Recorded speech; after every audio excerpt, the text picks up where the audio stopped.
puji syukur kita panjatkan kehadirat Tuhan Yang Maha Kuasa atas izinnya pada kesempatan siang hari ini kita bisa hadir di ruang Zoom kelima dalam rangka pembahasan tentang riset pada kesempatan siang hari ini kita akan disuguhkan oleh 3 pemateri. Yang pertama adalah Pak Kadar Ramadan selaku Kepala Pusat Penelitian dan Pengabdian Masyarakat. Yang kedua, pemateri yang kedua adalah Ibu Wadir 1. Kemudian pemateri yang ketiga adalah untuk pada hari ini yaitu Bapak Adianti. Untuk mempersingkat waktu, maka kita berikan ruang untuk pemateri pertama untuk menyampaikan materinya. Disilakan untuk Pak Kadar Ramadan.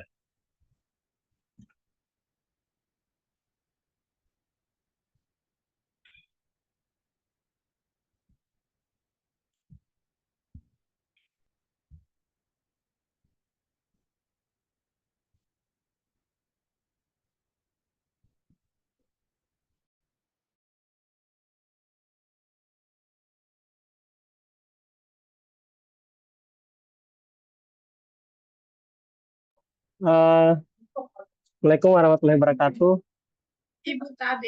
Suara saya terdengar jelas, Pak? Terdengar, Pak? Iya.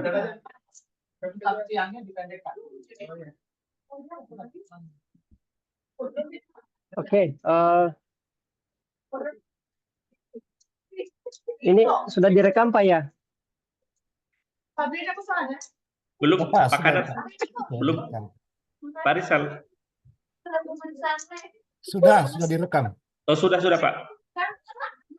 Oke, baik. Assalamualaikum warahmatullahi wabarakatuh. Selamat siang.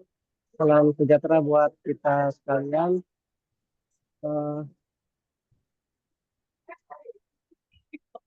Pada hari ini kita akan melanjutkan sesi kelas riset. Ini adalah yang batch kelima ya. Pada hari ini kita akan membahas salah satu aspek penting dalam melakukan penelitian. Terutama misalnya setelah selesai ujian proposal, kita siap turun untuk mengumpulkan data penelitian. Nah, saat ini salah satu tools yang bisa dilakukan, yang bisa digunakan oleh mahasiswa adalah menggunakan aplikasi Cobalt Toolbox untuk pengumpulan data. Jadi ini bisa menghemat waktu penelitian yang dilakukan oleh mahasiswa. Oke, hari ini kita hanya kurang lebih 30 menit sampai 45 ya. Jadi saya hanya sekilas saja, nanti pada akhir di misi PowerPoint ini juga sudah ada tautan jika ingin belajar secara mandiri ya. Dan itu sebenarnya dengan menonton videonya itu bisa ya, kita bisa lakukan sendiri. Baik, mahasiswa sekalian, jadi pasca COVID kemarin beberapa hal terkait penelitian itu berubah ya. Biasanya kita offline survei, kita diarahkan untuk ke online survei. Nah, salah satu dilema survei adalah kemana-mana kita harus mengangkut atau membawa membawa kuesioner, fotokopi, jadi ada biaya fotokopi, kemudian kemana-mana membawa kertas ya. Kalau sekarang cukup membawa handphone ya, di genggaman kita semuanya bisa kita lakukan. Kemudian penggunaan ponsel tahun itu makin meningkat ya. Ini data 2017 ini sudah cukup lama. Bahkan kayaknya 100% mahasiswa sekarang sudah menggunakan ponsel, itu pun semuanya sudah smartphone ya. Jadi dengan ponsel pintar itu adik-adik mahasiswa bisa memanfaatkan untuk mempercepat proses pengumpulan data. Eh, Kemudian ini lanjut ya. Nah, untuk pengumpulan data menggunakan handphone itu yang sering kita pakai adalah Google Form ya. Google Form mungkin kita sering.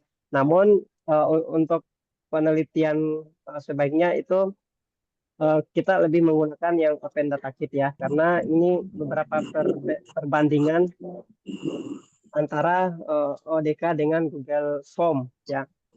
Sebenarnya hal yang paling penting adalah terkait dengan aksesibilitas ya. Misalnya kalau Google Form itu harus online ya, online based. Sementara kalau kita menggunakan Open Data Kit itu bisa offline ya, bisa offline. Kemudian untuk output data itu banyak jenis data yang bisa diunduh dari luaran Open Data Kit. Itu ada Excel, ada bahkan SPSS. Kalau Google Form biasanya hanya dalam bentuk Google apa spreadsheet atau Excel. Jadi dengan dua kelebihan sebenarnya sangat memungkinkan ya. Jadi ketika teman-teman mengumpulkan data itu kita sudah bisa mengetahui luarannya ya, luaran dari penelitian yang kita sedang lakukan. Jadi kita bisa memantau. Kemudian, nah ini ya, mengapa sebaiknya kita menggunakan Open Data Kit? Pertama adalah kita bisa menghemat penggunaan kertas. Ini mendukung green movement ya. Kemudian isi mobile dapat dibawa kemana-mana. Kalau hujan, tinggal masukkan di saku, masukkan ke dalam kresek, aman. Kalau bawa kuesioner itu ya lumayan ribet. Kemudian kita tidak perlu khawatir kehilangan data karena data kita tersimpan di handphone. Kalau misalnya kamu lagi penelitian tiba-tiba hujan, ya data kuesioner bisa basah. Kemudian yang paling penting adalah more valid karena ada beberapa fungsi di ODK itu membantu kita memperoleh data yang lebih valid. Jadi misalnya ada constraint, ada require. Jadi seorang responden tidak bisa mengirim jawaban kalau belum diisi. Kemudian ada pertanyaan-pertanyaan lompatan itu bisa diakomodir oleh ODK. Kemudian lebih dapat dipantau, misalnya pembimbing bisa melihat progres harian dari penelitian yang kamu lakukan. Kemudian no entry data, jadi kita tidak perlu lagi mengentry data ketika kalau kuesioner kan kita wawancara, kemudian setelah itu kita isi lagi ininya, kita isi lagi formnya di Excel atau misalnya di SPSS. Kalau menggunakan Open Data Kit, ketika datanya kita wawancara, datanya diisi, itu sudah masuk ya, sudah masuk di datanya kita. Jadi sangat menghemat waktu. Jadi misalnya untuk penelitian yang bisa kamu lakukan dalam misalnya 2-3 hari itu datanya langsung ada. Jadi kita tinggal memindahkan data saja ke hasil penelitian.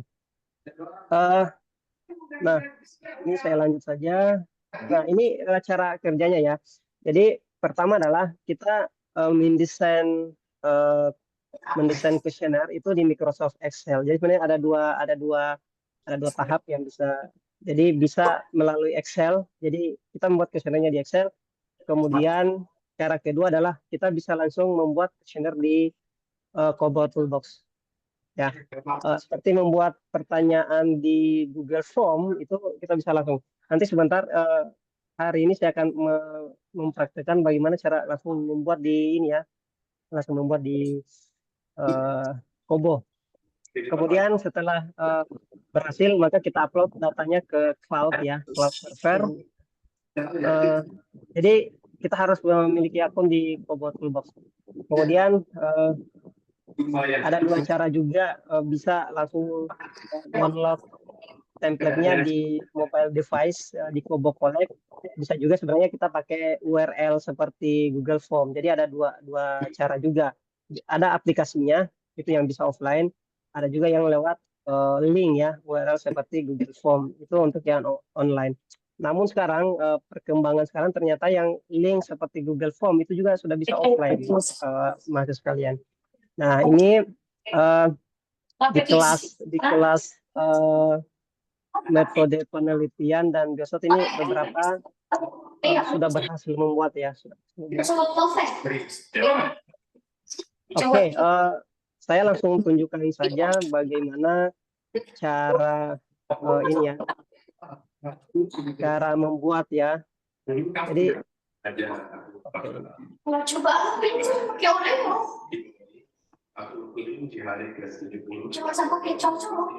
Oke, ini boleh di unmute dulu, di mute dulu yang ini beberapa bocor Pak Farisal.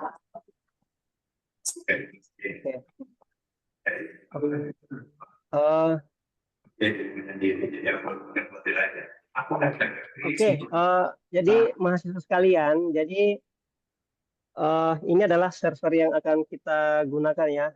Ini saya kirim di chat. Oke, jadi langkah pertama adalah mahasiswa sekalian silakan membuat account ya. Kita membuat account di kobotoolbox.org. Oke. Kemudian ini ada dua ya, global, kita menggunakan yang global atau yang European. Ya, kita pakai yang global. Jadi kalau mahasiswa sekalian baru mau membuat account, silakan klik create an account. Sedangkan yang sudah ini langsung sign in ya. Jadi ini adalah data yang dibutuhkan, nama, kemudian username, email, seperti biasanya ya kalau kita mendaftar account. Jadi salah satu kelebihannya Kobo adalah submissionnya itu 5.000 ya.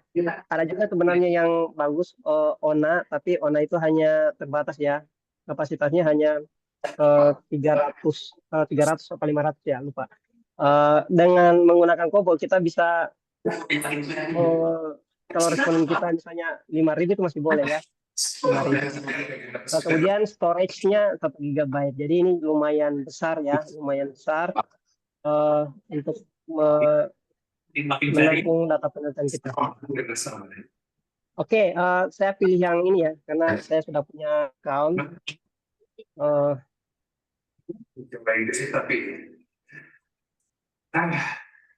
Oke. Aku berpikir bakalan keren balik ke portal kami di mana aku yang selalu membantu tiap malam. Dan setelah itu yang kami rasakan udah kayak saudara. Silakan adik-adik yang mau ikuti silakan ya. Ya sama pola sahabat dan itu sangat berarti buat aku. Aku harus berpikir yang terbaik waktu dan keluargaku.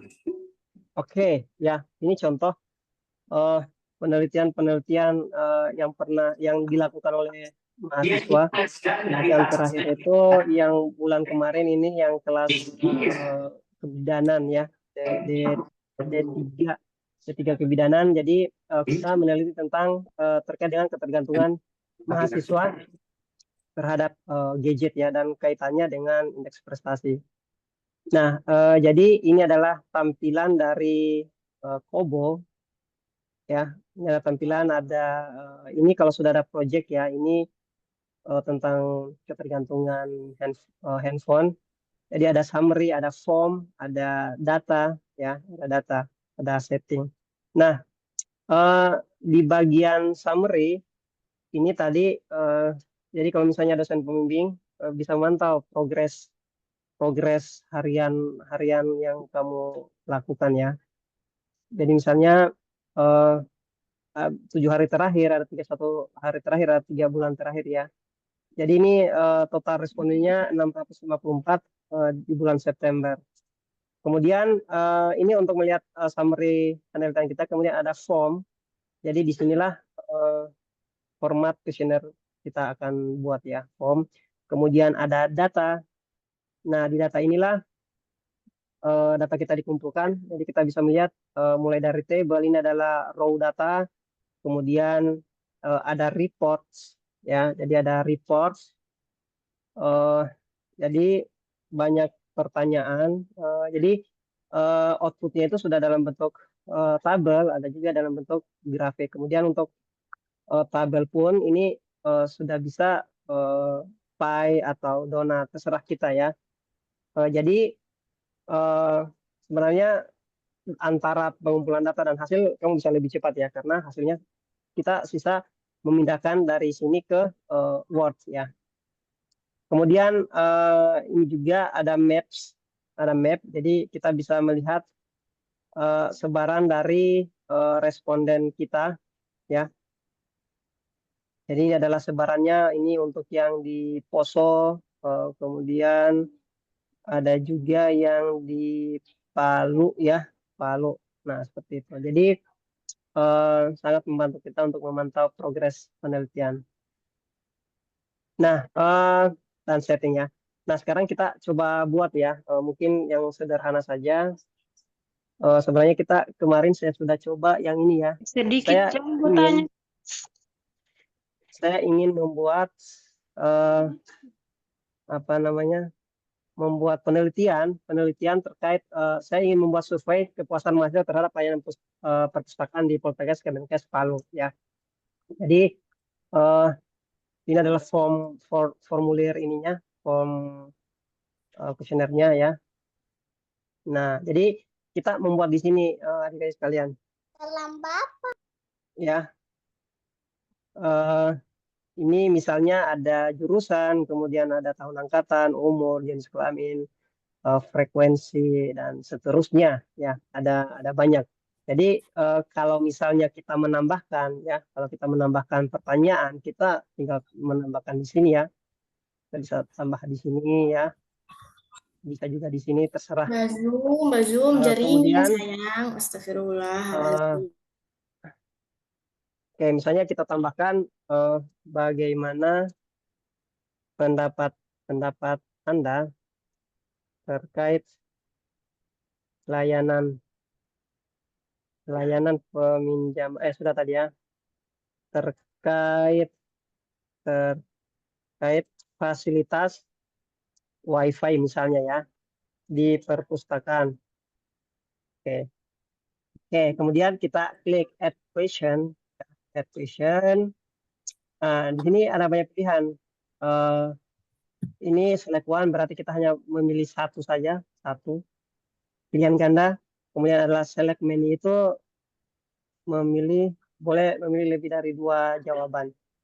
Kemudian ada teks, ada number, misalnya umur, berarti kita pilih number ya, seperti itu.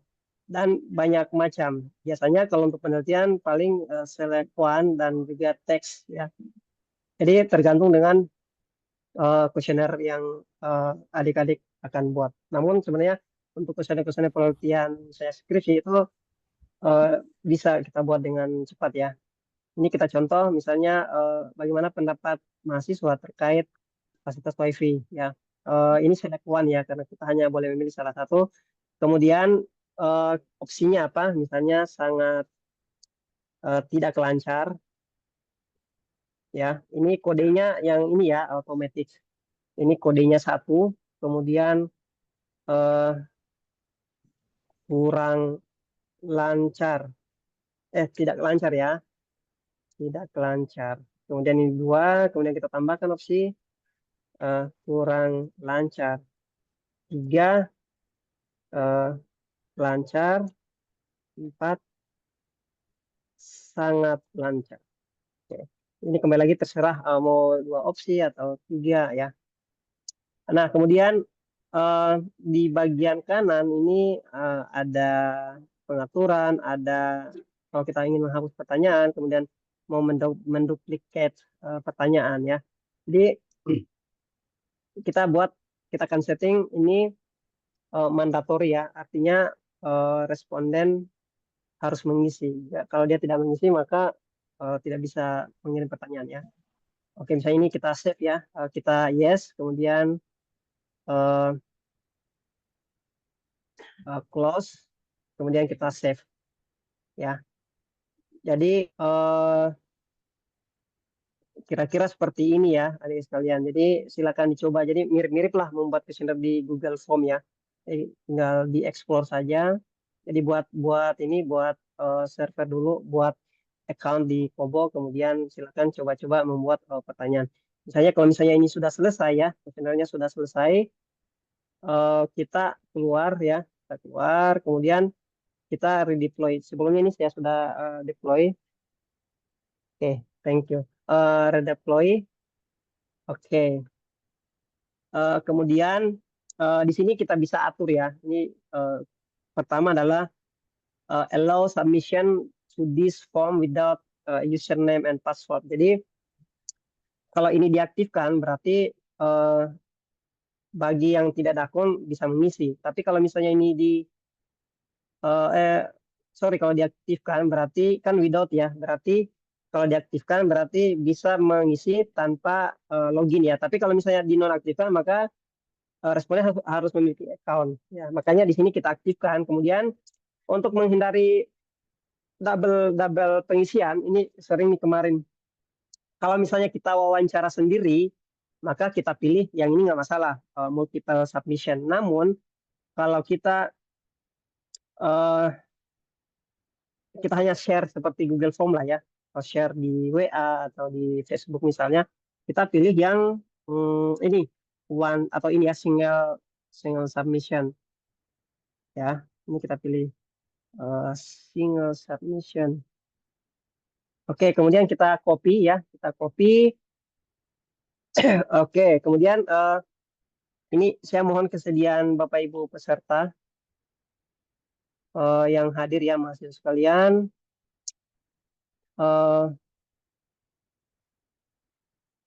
Oke, ini ya link kuesioner. Oke, nah silakan adik-adik sekalian, ini kurang lebih berapa orang nih? 70 orang yang hadir ya, 70 orang, 60-an lah ya. Silakan diisi kuesioner yang tadi. Kemudian kita lihat data yang masuk. Ya.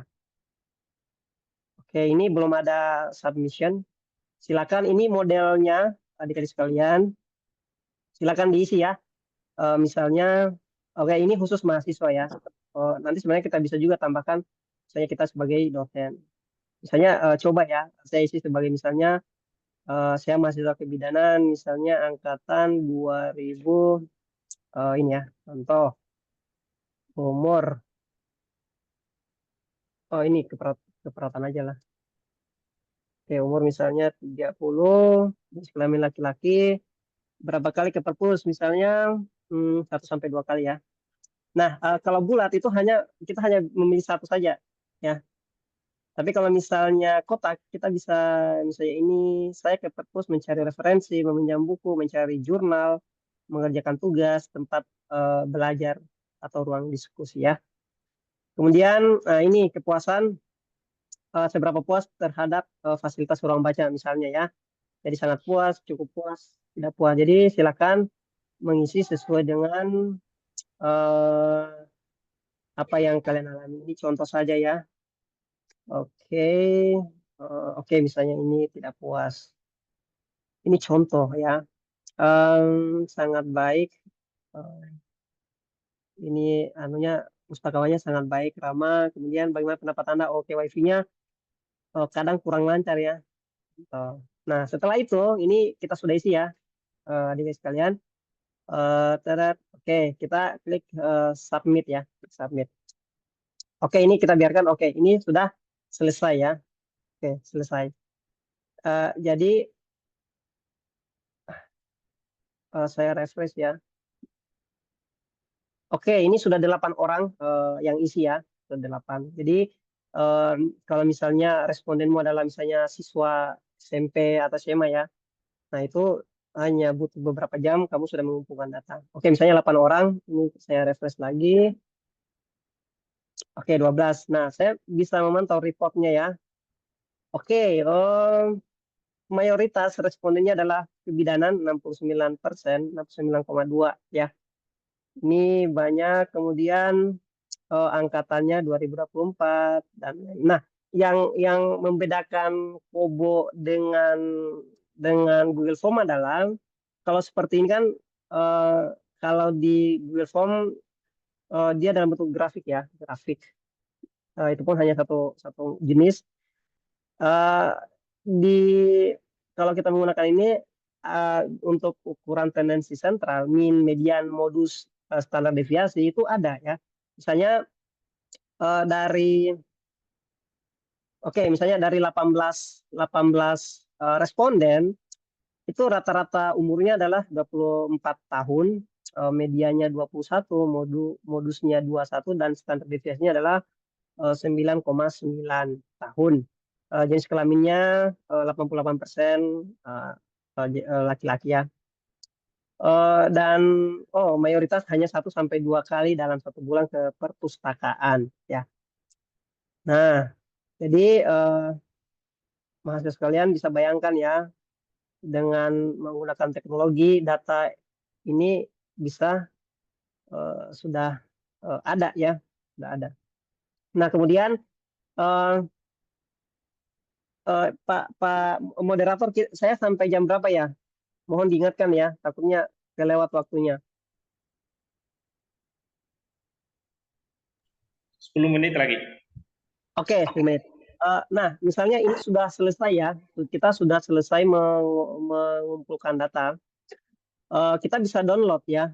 Jadi untuk datanya itu kita banyak ya, ada CSV, ada SPSS. Biasanya kita menggunakan Excel ya. Kita download Excel karena kita akan ekspor nanti ke Stata atau apa namanya SPSS ya. Ini misalnya Excel ya. Kita ambil yang tidak ada value-nya ya. Value kita ekspor. Kemudian kita download juga yang SPSS labels ya, ekspor. Oke.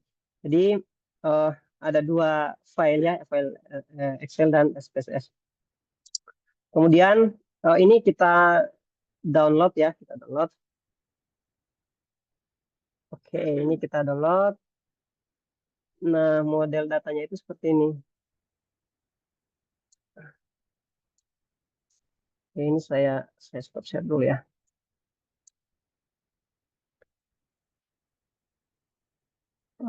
Oke.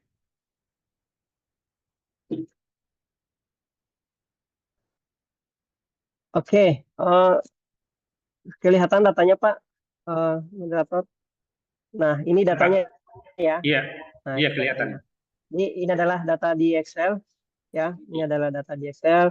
Kemudian kita bisa ekspor ke SPSS ya. Ini adalah data SPSS-nya. Ini kita ekstrak ya. Kemudian kita gunakan SPSS. Nah, adik-adik sekalian, jadi kemarin di kelas ada 2 kelas ya, dan cukup mudah ya. Di 2 kelas itu saya hanya memberikan tautan tutorial itu mereka bisa lakukan. Nah, ini adalah ini namanya sintaks ya. Jadi dari data tadi kita bisa ekspor ya. Filenya itu kita import open data. Kemudian kita pilih yang XL ya, XL. Kemudian cari yang download. Sorry, mana ini?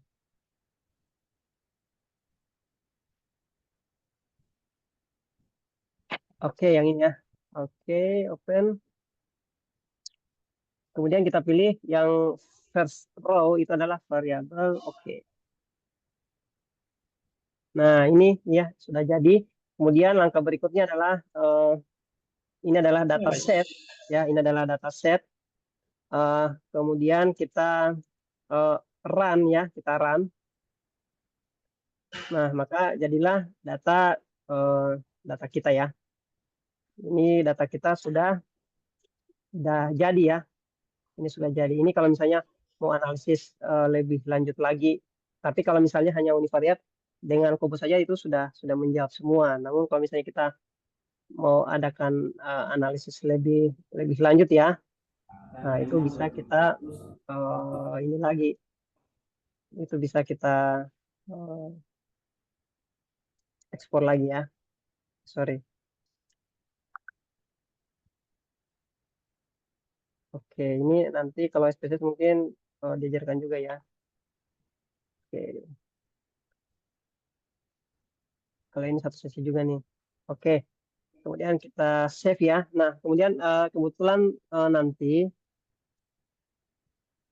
eh, akan di apa namanya, akan diajarkan bagaimana sih cara menganalisis data menggunakan Stata ya. Jadi ini eh sorry yang ini ya. Oke, ini adalah datasetnya. Kalau misalnya kita ke ekspor ke Stata, mana nih? Ekspor. Oke, sorry. Ekspor database. Oke, ekspor data. Sorry. Hmm, save as ya, save as ke. Gimana? Udah? Oke, pilihin ya ke Stata. Oke, ini ya. Ya. Data terusan save. Nah, jadi ini adalah data statanya. Jadi kalau menggunakan Stata ini sebenarnya lebih keren daripada anu ya. Nanti Ibu Ibu Umi nanti yang akan jelaskan ya. Jadi kita bisa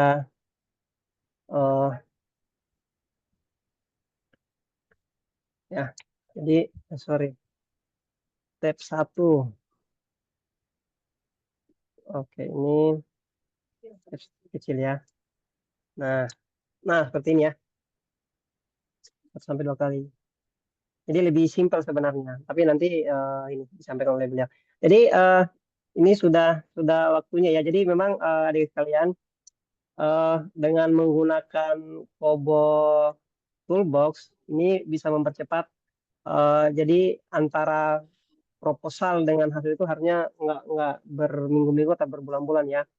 Datanya dikumpul sekarang itu bisa hasilnya bisa tahu sekarang hasilnya. Jadi sebenarnya dengan data di sini pun itu kita sudah bisa apa namanya mengisi minimal data univariat ya, univariable. Biasanya kalau skripsi kan univariat bivariat seperti itu. Kemudian ini terakhir ya. Jadi adik-adik silakan jika ingin belajar lebih lanjut ya. Oke, ini nanti saya share materinya.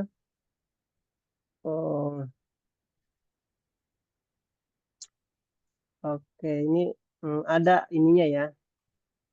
Oke, jadi di bahan ini sebenarnya sudah ada semua videonya ya. Jadi silakan nanti ditonton.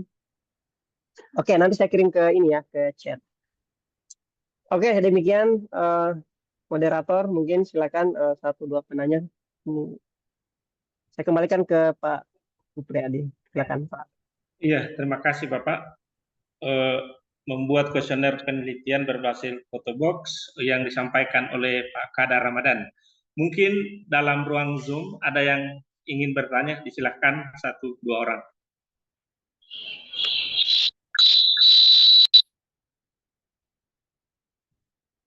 Ya,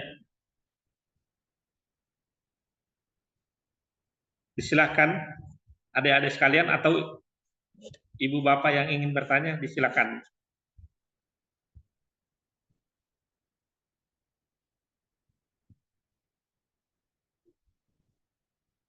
Ya, rupanya Pak Kadar nggak ada yang bertanya.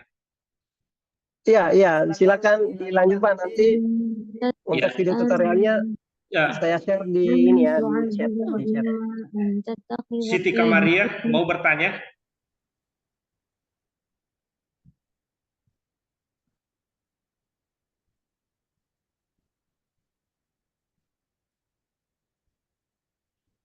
Oh, rupanya tidak ada Bapak.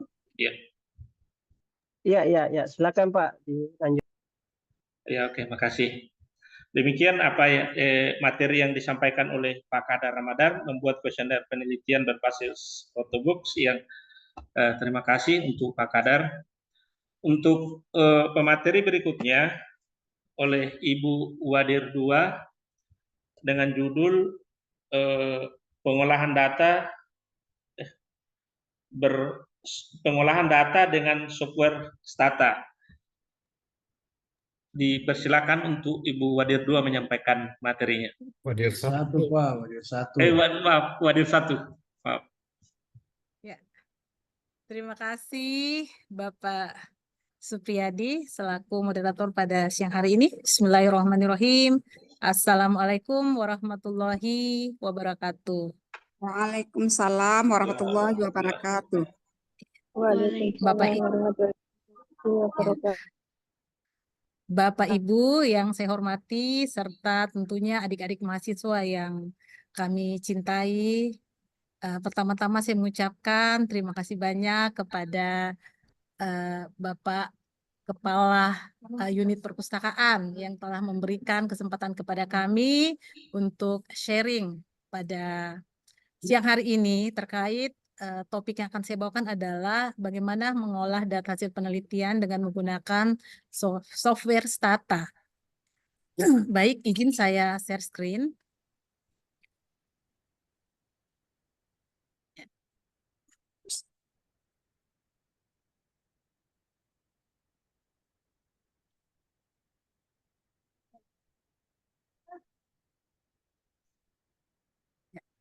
Izin, Bapak Ibu, apakah sudah terlihat slide saya?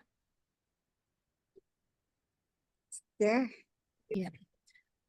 Baik, Bapak Ibu, di slide ini ada email dan nomor kontak saya pribadi. Apabila ada adik-adik mahasiswa, apakah itu yang dari Poltekkes Palu ataupun luar Poltekkes Palu yang mengikuti kegiatan pada siang hari ini, nantinya ingin nanti yang pada siang hari ini mungkin tertarik dan nantinya ingin belajar lebih lanjut tentang Stata, boleh menghubungi saya baik via email maupun via WhatsApp. Ya. Bapak Ibu yang saya hormati serta adik-adik mahasiswa yang berbahagia, kita ketahui bahwa sebuah data tidak akan menghasilkan menjadi sebuah informasi apabila kita tidak melakukan analisis.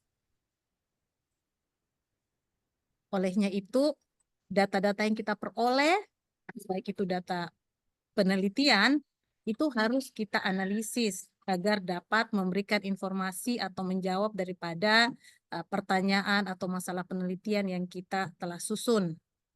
Nah, kita ketahui bahwa banyak aplikasi atau software yang bisa digunakan untuk melakukan analisis data.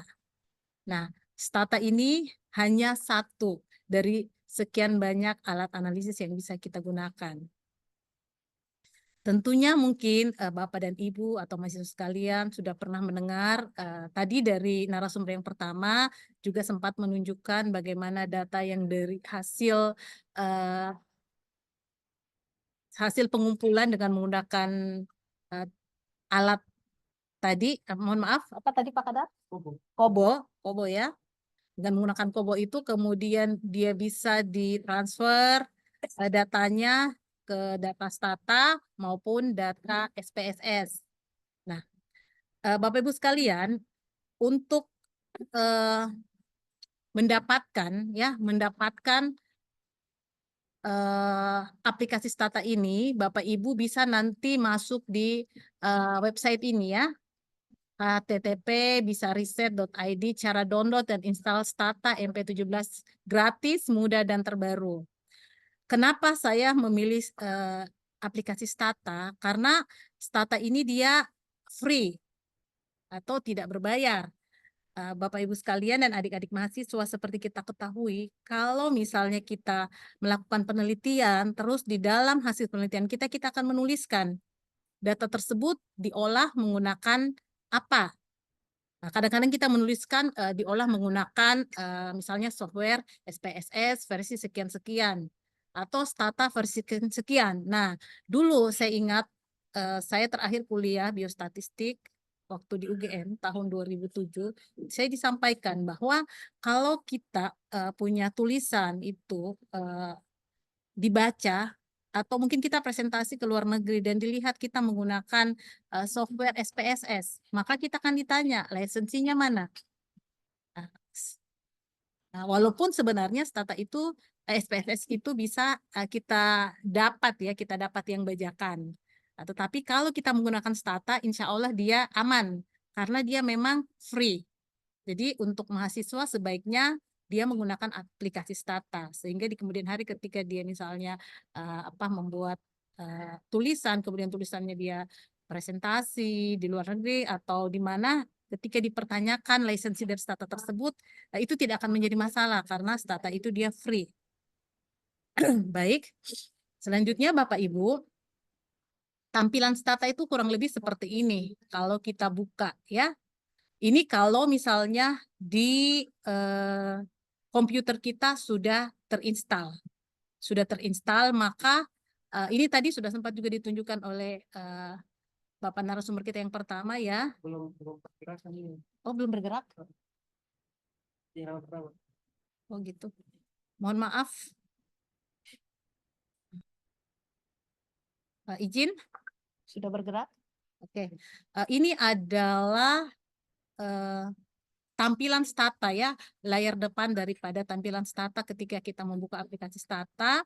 Jadi di sebelah kiri ini ada komen.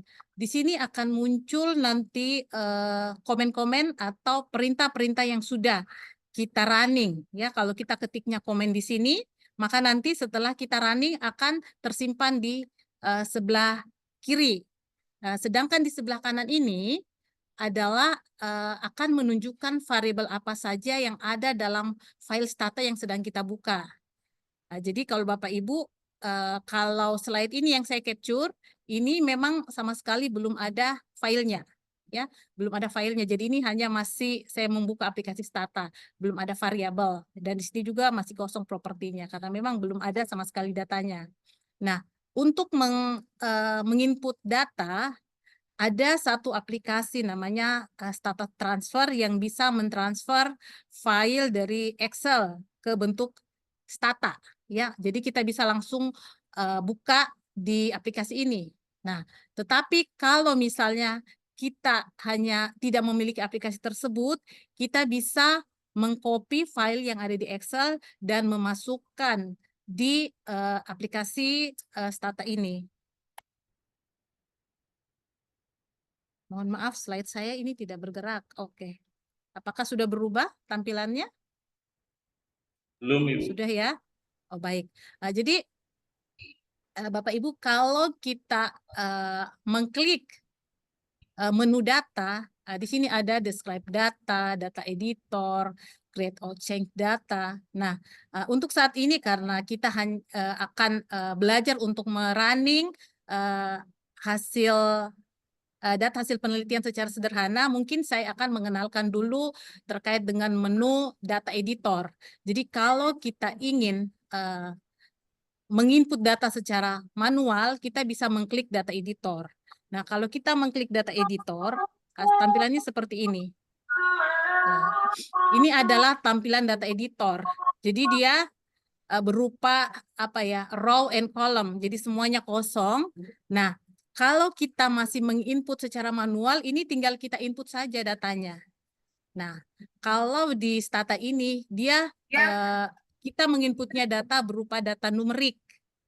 Jadi, dia berupa data numerik. Karena dia membacanya data numerik. Kalau misalnya kita menginput data misalnya kata, misalnya jenis kelaminnya kita input perempuan, laki-laki, maka itu nanti tidak akan terbaca pada saat analisis. Terkecuali nanti setelah kita berikan kode secara manual. Tetapi kalau kita menginputnya datanya numerik itu artinya berupa angka-angka. Data numerik tersebut bisa kita lakukan kategorisasi. Misalnya nanti ya, kalau kita menginput umur kemudian umur kita mau klasifikasi menjadi misalnya umur remaja, umur dewasa, dan umur lansia. Dari data numerik tersebut kita bisa membuatkan file baru yang sudah dalam bentuk klasifikasi. Ya, baik, saya lanjut. Nah, Bapak Ibu, ini adalah salah satu dari data editor file stata yang sudah pernah saya buat. Ini sengaja buat latihan saja. Jadi kalau Bapak Ibu melihat ini ada nama Rohana, ya, Rohana ini dia warnanya merah karena dia ini berupa hanya informasi nama, tapi data ini tidak bisa dianalisis, tidak terbaca nanti kalau mau dianalisis. Yang bisa itu adalah yang berwarna hitam ini. Ini umur 65. Kemudian di sini ada data lingkar perut, ada tekanan darah, underscore ini sistol. Jadi Bapak Ibu, ketika kita memberikan nama file di stata itu sebaiknya dia satu kata. Ketika dia dua kata, maka dia harus kita sambung. Kalau misalnya kita mau pisah, kita bisa kasih tanda seperti memakai kata tanda underscore. Dan pemberian nama ini kita menggunakan huruf kecil, tidak boleh huruf kapital. Demikian juga nanti untuk melakukan melakukan analisis datanya, menulis komen-komennya, itu juga menggunakan huruf kecil, tidak boleh huruf kapital. Jadi misalnya, ini data yang sudah terinput, ini ada nama Rohana. Rohana ya, umur 65 tahun, lingkar perutnya ini 92 cm, tekanan darah untuk sistolnya 133, kemudian tekanan darah diastolnya itu 76, atau kalau misalnya kita ukur ini tekanan darahnya adalah 133/76. Nah, kalau datanya seperti ini, misalnya 65, 64, 59, untuk adik-adik mahasiswa ya, kalau Bapak Ibu dosen pasti sudah paham. Ini adalah data numerik. Ketika dia sudah dibawa dalam kategori lansia atau dewasa dan seterusnya, maka ini sudah termasuk data kategori. Data kategori itu ada dua macam, ada nominal dan ordinal. Nah, ini termasuk dalam data ordinal karena dia ada bedanya. Kalau data nominal itu seperti jenis kelamin atau agama, dia tidak ada jarak antara antara kategori yang pertama dan kategori yang kedua. Sedangkan kalau kita kategorikan umur ini kan ada jaraknya antara kalau dia umur dewasa berapa sampai berapa, lansia dari berapa sampai berapa. Seperti itu, Bapak Ibu. Baik, kemudian yang berwarna biru ini data yang sudah saya kategorikan. Nah, semua variabel yang sudah dimasukkan di dalam data editor ini itu akan muncul di sebelah kanan Bapak Ibu ini, kelihatan. Jadi nama variabel yang pertama adalah nama, kemudian variabel yang kedua adalah umur, yang ketiga lingkar perut, yang keempat tekanan sistol, nah, selanjutnya tekanan diastol, kemudian sudah ada ini yang biru-biru ini sudah diklasifikasi. Ini sudah proses untuk dilakukan analisis. Jadi untuk melakukan analisis misalnya kita menggunakan mau lihat korelasi ya, korelasi karena datanya kategori, kita pakai chi-square itu syaratnya data harus sudah dikategorisasi. Nah, ini sudah dikategorisasi. Bapak Ibu serta mahasiswa sekalian, nanti sebentar saya akan tunjukkan bagaimana kita akan running, bagaimana data ini kita kategorisasi dengan cara yang singkat dan bisa langsung kita peroleh hasilnya. Oke, saya lanjut. Ya. Saya akan memperkenalkan beberapa istilah yang dipakai dalam komen atau perintah di stata. Ya, jadi ini paling sering kita gunakan. Misalnya kata generate. Generate itu kalau dalam bahasa Inggris artinya buatkan. Nah, kata generate ini, apakah slide saya berpindah Bapak Ibu? Ya, baik. Jadi kalau di dalam perintah stata nanti kita boleh mengetiknya panjang generate. Boleh juga kita singkat menjadi gen. Sengaja saya kasih kuning ini adalah kependekannya atau akronimnya gen. Kemudian lab itu label. Jadi dia dikasih kode LAB. Nah, kemudian variabel itu var. Kemudian kalau define ini tidak dipanjangkan. Tidak dipendekkan, jadi kita ketiknya define ini tetapkan, value ini nilai, tabulasi ini tab, tabulasikan, seperti tadi yang sudah sempat dicontohkan oleh Bapak Kadar. Kalau summarize ini adalah sum, kalau kita ingin melihat, misalnya summarize itu kita melihat analisis deskriptif suatu data numerik, Misalnya kita mau lihat rata-rata, standar deviasi, nilai minimum, dan nilai maksimum. Kemudian ini ada record. Record ini kalau kita mau ganti kode, misalnya tadi ada umur 64 tahun, itu kita mau kode, misalnya dia masuk di umur lansia. Jadi nanti perintah awalnya itu kita awali dengan record. Kemudian komen yang paling umum itu, ya, yang paling umum, ini kalau kita mau melakukan analisis data dengan menggunakan data kategori, maka ini akan menjadi apa istilahnya satu kesatuan yang akan kita lakukan. Pertama kita akan generate dulu data tadi, generate data yang numerik, kita buatkan data yang baru dengan data yang sama tapi nama yang baru, karena nanti mau kita klasifikasi agar supaya data yang lama tidak berubah. Itu kita akan menggunakan perintah generate. Jadi generate ini titik-titik ini adalah nama variabel barunya, sama dengan yang titik-titik kedua ini adalah nama variabel lama. Kemudian record. Record ini artinya rubah kode. Var ini adalah variabel, nanti kita akan klik nama variabel yang mana. Kemudian ini misalnya dia seperti umur, ada misalnya dari nilai minimum sampai nilai maksimum, itu mau di kategori pertama dikasih kode berapa? Apakah kode 0, kode 1, kode 2, itu tergantung dari kita peneliti yang menentukan kode-kodenya. Tetapi Bapak Ibu, dalam memberikan kode-kode ini kita harus konsisten. Konsisten artinya begini, ketika yang jelek-jelek itu kodenya tinggi, maka nanti juga yang lain-lain juga semuanya seperti itu. Semua yang jelek-jelek, yang negatif kodenya tinggi. Semua yang baik-baik atau positif kodenya rendah. Seperti itu. Misalnya nanti ya, saya akan mengkode umur ini dengan umur dewasa, sedangkan lansia nanti saya kode 1. Kenapa? Karena usia lansia itu dia lebih beresiko misalnya untuk hipertensi. Jadi nanti semakin dia ke kanan ini, kodenya semakin besar. Kemudian labvar. Labvar ini untuk memberikan nama variabel agar supaya ketika output hasil stata itu keluar, itu dia sudah nama yang kita inginkan sama dengan nama variabel yang Bapak nanti akan mungkin tuliskan di tabel yang akan menjadi outputnya. Kemudian lab define ini untuk menetapkan tadi misalnya kode 0 ini mau ditulis keterangan apa? Beresiko kah? Atau misalnya langsung pada pada kategori usia intervalnya, atau mau kasih kode misalnya beresiko, tidak beresiko, atau terpapar, tidak terpapar, itu silahkan, nanti akan menyesuaikan. Kemudian lab value itu adalah untuk menempelkan tadi kode ini tadi yang kita tetapkan namanya supaya dia melekat pada variabel tersebut. Kemudian Bapak Ibu, karena waktu singkat ya, jadi saya akan mencoba untuk nanti merunning data yang sudah ada untuk kita lakukan uji statistik. Yang paling sederhana saja saya ambil uji chi-square dan memunculkan nilai OR. Kenapa? Karena misalnya adik-adik mungkin kadang-kadang melakukan analisis statistik dengan chi-square.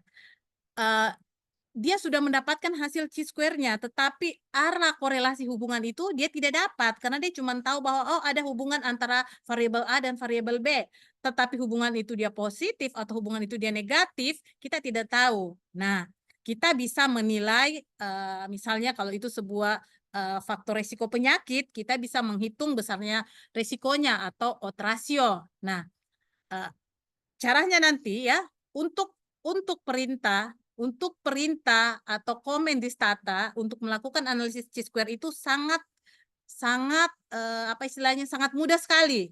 Jadi yang pertama adalah kita ketik tab. Tab ini adalah tabulasi.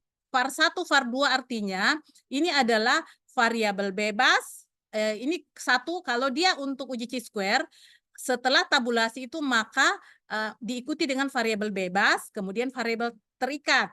Nah, ini ada EXP, artinya apa? Ini saya mau ketahui dulu berapa sih frekuensi expected dari masing-masing apa istilahnya sel dari tabel chi-square-nya. Kenapa? Karena syarat untuk chi-square itu bisa digunakan apabila frekuensi expected sel itu tidak ada yang kurang dari 5. Mudah-mudahan saya tidak salah ini ya. Bapak Kadar ini selaku dosen biostatistik. Kalau saya ini bukan ahli biostatistik ya. Saya ahlinya kebidanan. Tapi saya mencoba memberikan materi statistik secara sederhana yang bisa diimplementasikan oleh mahasiswa. Kemudian kalau kita sudah melakukan, kita sudah running komen ini, ternyata selnya nanti tidak ada yang di bawah 5, berarti kita bisa lanjutkan dengan uji chi-square. Nah, perintahnya sangat mudah sekali. Kita ulangi, mohon maaf. Kita ulangi, ketik lagi tab, variabel bebasnya kita klik, kemudian variabel terikatnya kita klik, baru kita kasih koma, terus kita tulis call chi2. Call chi2 ini uji chi-square. Sedangkan call ini nanti adalah presentasi kolom 100%-nya itu akan ke bawah. Kalau misalnya kita mau presentasinya ke samping 100%, nanti kita tulis ini row chi2. Ya, jadi call chi2 presentasi kolomnya ke bawah, kalau row maka kalau ke samping maka kita pakai row. Sedangkan kalau untuk menghitung rasionya juga langsung gampang. Kita tinggal tuliskan CC, klik variabel terikat dan variabel bebas, enter. Nanti akan keluar nilai rasio beserta 95% confident intervalnya. Nah, Bapak Ibu,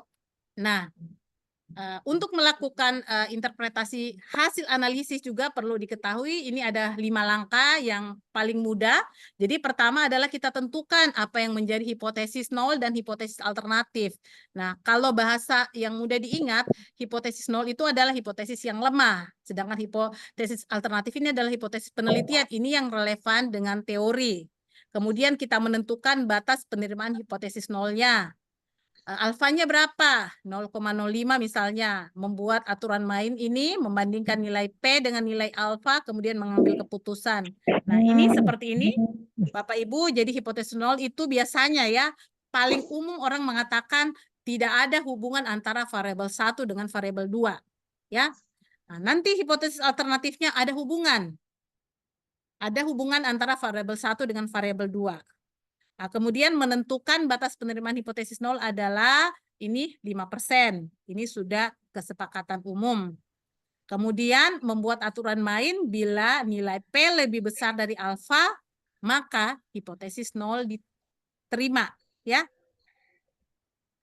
Jika nilai P lebih kecil dari alfa, maka hipotesis nol ditolak. Nah, kalau hipotesis nol ditolak berarti hipotesis alternatifnya yang diterima.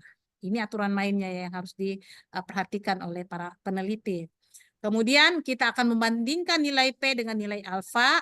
Nah, pada uji chi-square, ini apabila nilai P-nya itu lebih kecil daripada 0,5, berarti itu dikatakan ada hubungan. Nah, hanya memang kalau chi-square itu kita membandingkan lagi kita juga perlu mengetahui berapa nilai chi-square-nya dibandingkan dengan nilai chi-square tabel. Nanti materi ini adik-adik bisa dapat di mata kuliah biostatistik. Mengambil keputusan jika nilai P lebih kecil dari 0,5 berarti hipotesis nol ditolak. Nah, ini yang saya katakan tadi adik-adik. Misalnya kita punya, sebentar saya kasih contoh, ini ada beberapa variabel, salah satunya adalah umur. Nah, umur itu biasanya dalam penelitian itu dikelompokkan menjadi 4 kelompok. Jadi ada, ini di luar bayi ya, di luar balita, bawah 5 tahun. Jadi ada kanak-kanak, remaja, dewasa, dan lansia. Kebetulan data yang saya gunakan itu adalah data penelitian pada dewasa dan ada juga yang sudah lansia. Sehingga nanti data yang ada itu akan saya coba kategorikan menjadi 2 kategori, yakni kategori dewasa 26 sampai 45 tahun dan kategori lansia 46 sampai dengan 65 tahun. Izin Bapak Ibu saya coba share screen Ya, Bu, aplikasi 8 menit statanya. lagi, Bu. Berapa 7 menit, menit. Pak? 7 menit lagi, Bu. Oh, baik. Mana ini aplikasi Tata? Oke, ya. Ya, Tabe ya, ini adalah aplikasi Stata yang sudah ada ininya. Sudah ada data di dalamnya. Jadi caranya itu kalau mau memanggil data tinggal kita pilih file, kemudian klik open, pilih di mana data yang sudah ada. Ini saya sudah ada 2 file data, ini tinggal kita klik salah satunya. Saya sudah mengklik tadi, saya mengambil latihan analisis data. Nah, saya tidak klik buka lagi, saya batal karena sudah ada di sini ya. Jadi di sini sudah ada variabel umur lingkar perut, tekanan darah sistol, tekanan darah diastol, Bapak Ibu ya. Sekarang kita coba praktekkan ya. Kita coba praktekkan tadi yang variabel umur ini kita mau kategorisasi ya. Jadi sebenarnya saya sudah kategori sih. Saya sudah kategori di sini kategori umur 2. Nah, Bapak Ibu saya kasih lihat dulu kategori yang sudah saya buat, tapi nanti saya akan ulang. Nanti saya drop dia, terus saya munculkan kembali. Nih. Jadi saya cukup klik tab, saya gini caranya ya. Saya cukup mengetik tab, tabulasikan saya variabel kelas umur 2. Ini saya klik 2 kali. Kemudian saya enter. Nah, di sini sebenarnya sudah saya klasifikasi. Hanya saya ingin menunjukkan kepada adik-adik ini peserta bagaimana cara melakukan tadi langkah-langkah mulai dari generate, record, sama lab value. Ya. Jadi yang pertama saya tunjukkan dulu, kita punya variabel umur, saya tunjukkan cara melakukan melihat karakteristik data ini. Misalnya saya ketik summarize. Jadi saya cuma mengetik SUM, kemudian saya klik umur 2 kali, muncul di sini umur, kemudian saya enter. Nah, variabel umur ini ternyata ada 80 observasinya. Jadi ada 80 orang, min umurnya 42,873, kemudian standar deviasinya 15,0, nilai minimumnya 18, nilai maksimumnya 65. Kemudian saya akan bikinkan yang sudah ada ini, saya akan drop dulu. Saya hilangkan dari sini ya, biar tidak membuat Bapak Ibu bingung. Nah, ketika saya hilangkan, perintahnya apa? Saya bilang drop dia.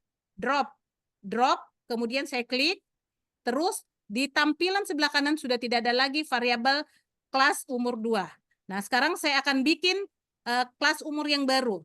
Jadi perintahnya adalah tadi generate, kemudian nama variabelnya kelas underscore misalnya umur 3 ya. Kemudian ini datanya diambil dari umur. Jadi sini sama dengan kemudian klik umur, kemudian enter. Nah, di sebelah kanan ini sudah ada ya variabel kelas umur 3. Sekarang kita akan melakukan record. Bapak Ibu sebenarnya untuk perintah seperti ini bisa kita bikin memang, kemudian kita copy baru kita paste, nanti terrunning sekaligus. Tapi karena ini baru latihan, maka kita akan satu persatu. Jadi kita akan record dulu. Record ya, yang mau direcord ini kelas umur 3. Kemudian nilai minimumnya adalah tadi kita mau usianya kan tadi dia 26 sampai 45 kalau dewasa, kemudian dia lansia 46 ke atas. Berarti saya akan menuliskan nilai minimum sampai 45. Jadi min garing 45 itu saya kasih kode 0. Saya tutup kurung, kemudian spasi, kemudian usia 46 garing atau sampai dengan nilai maksimum itu saya kasih kode 1. Kemudian saya tutup kurung baru saya enter.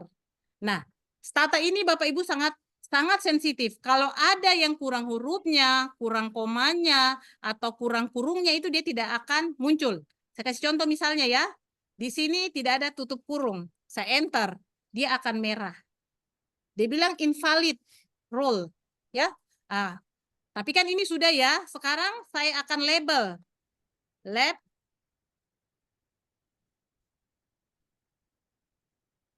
Lab var dengan ini namanya jadi umur responden. Dia tidak mau, berarti ada yang kurang. Apa kira-kira yang kurang? Kata var-nya mungkin yang kurang. Ya, jadi nanti kalau dia muncul ini nanti namanya bukan, kalau tampil di tabel namanya nanti adalah nama variabelnya umur responden. Sekarang kita define. Let define kalau dia 0 itu misalnya 26 sampai 45. Kemudian 1 itu lebih besar sama dengan 46. Jadi seperti ini Bapak Ibu. Jangan lupa tanda petik 2 di atasnya. Jadi lab define, klik kelas umur. 0 itu 26 sampai 45 tahun dan 1 itu lebih dari sama dengan 46 tahun, enter. Oke, kalau dia hitam begini Bapak Ibu berarti perintahnya benar. Kemudian left value, klik 2 kali, umur, enter. Nah, sudah selesai, sekarang coba kita lihat bagaimana bentuknya. Saya tabulasi kategori umur. Oke, jadi Bapak Ibu sudah kelihatan ya, ternyata umur responden itu 26 sampai 45, 37 orang, lebih dari 46, 43. Sekarang kita coba klasifikasi lagi untuk tekanan darah sistol. Sama seperti tadi. Jadi kita mulai dengan generate A. Jadi kebetulan ini sudah saya bikin ini untuk tekanan darah sistol ya, karena waktunya sangat singkat. Jadi saya munculkan saja tabulasi klasifikasi untuk sistol. Nih, Bapak Ibu, sudah ada ya? Nah, jadi kita sudah punya tabulasi atau distribusi daripada umur berdasarkan kategorinya dan distribusi tekanan darah sistol berdasarkan juga kategorinya. Ya. Nah, sekarang ini sudah ada data, ini baru data analisis univariabel ya, karena baru presentasi daripada masing-masing variabel. Sekarang kita kasih cross tabulasi. Nah, tadi saya katakan kalau mau diuji chi-square, maka kita harus lihat dulu berapa variabel, apakah ada dari sel itu yang memiliki nilai expected-nya itu kurang dari 5. Gimana caranya? Tab, kemudian klik variabel umur, kemudian klik variabel yang satunya lagi, variabel terikatnya, kemudian koma, baru klik EXP, expected. Nah, udah keluar hasilnya Bapak Ibu ya. Umur responden ini dengan tekanan diastol, ya jadi kode-kodenya 0 tadi ini Bu, akan ketemu ini tadi kodenya 0, ini kodenya 1, ini kodenya 0, ini kodenya 1. Jadi kalau misalnya dia ini exposure negatif, ini exposure positif. Sama juga ini. Jadi ini nanti kalau misalnya dibawa ke case control ini jadi case positif, ini yang ini yang case-nya negatif, ini yang positif. Nah, terus apa yang kita lakukan? Kita lihat kita lihat yang di bawah frekuensinya 27,3, 9,7, 31,7, 11,3. 3 menit lagi Bu. Oh siap. Artinya ini memenuhi untuk dilakukan uji chi-square. Nah, sekarang kita tinggal running chi-square-nya, tinggal klik tab, klik variabel umur, kemudian klik variabel diastol, kemudian kasih koma di belakangnya, misalnya kasih call ini kolom frekuensi presentasinya kolom ke bawah nanti, kemudian CHI2, call C2. Nah, udah keluar hasilnya. Kalau dilihat dari hasilnya ini Bapak Ibu, nilai p-value-nya itu di bawah 0,05 ya, lebih kecil daripada 0,05 dengan nilai persennya itu 5,7681. Jadi ini boleh dikatakan bahwa hipotesis 0 tadi itu kita tolak atau ada hubungan antara umur responden dengan tekanan diastol. Nah, sekarang kita mau lihat ini hubungannya dia apakah semakin tinggi umur dia tekanannya semakin tinggi atau semakin tinggi umur tekanan semakin rendah. Nah, kita bisa hitung OR-nya. Cara menghitung OR-nya cukup ketik CC huruf C 2 kali, spasi, klik variabel terikat diastol, kemudian klik variabel bebas, kemudian enter. Udah Bapak Ibu, di sini kelihatan ya, ada chi-square 5,77, p-value-nya 0,16, kemudian OR-nya 3,79, artinya usia itu dapat meningkatkan 3,7 kali untuk mengalami tekanan diastol di atas 90. Dengan confidence intervalnya 1,1 sampai 14,7. Jadi rentangnya ini kecil ya, cukup kecil ya, karena 1 sampai 14 saja rentangnya. Nah, Bapak Ibu ini kalau dikasih judul penelitiannya ini adalah hubungan antara usia dengan peningkatan tekanan darah diastol. Ini sudah satu penelitian juga sebenarnya kalau kita menambahkan ininya. Nah, Bapak Ibu, bagaimana caranya kita mau memindahkan hasil analisis kita ini? Tinggal di copy paste saja. Di copy ya. Di copy Bapak Ibu. Ini saya copy. Copy, saya close. Kemudian saya coba buka file baru. Saya paste ya. Nih, saya zoom kembali dulu ya.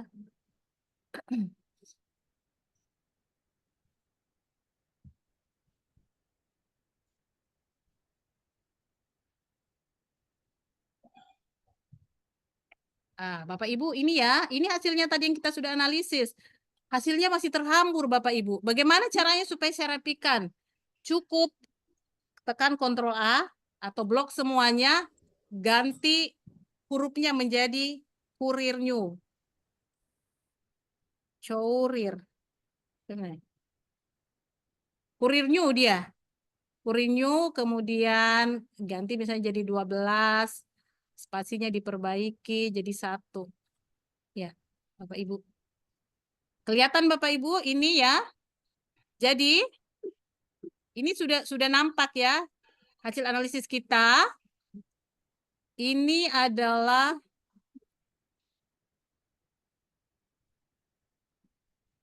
ini dia terlalu besar. Oke. Supaya kelihatan rapi ya.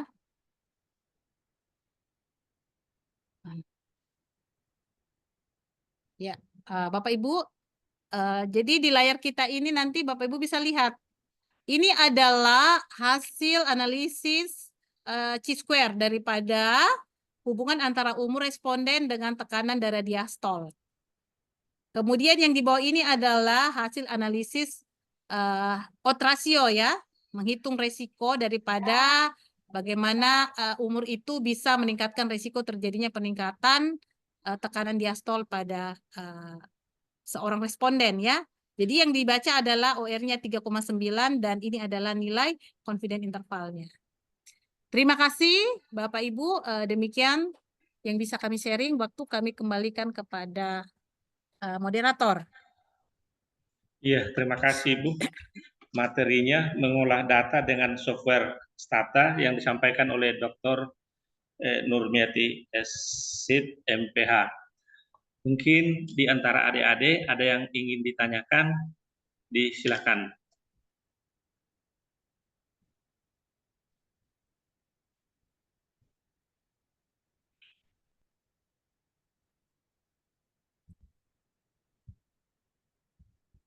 Iya. Disilakan jika ada yang ingin ditanyakan. Kami berikan. Bapak moderator, ini saya kasihkan link Iya, Bu, webnya terima untuk kasih. mendownload aplikasi Stata bagi yang ingin belajar lebih Iya, lanjut. kasih. Ya. Oke, Bu, Terima kasih.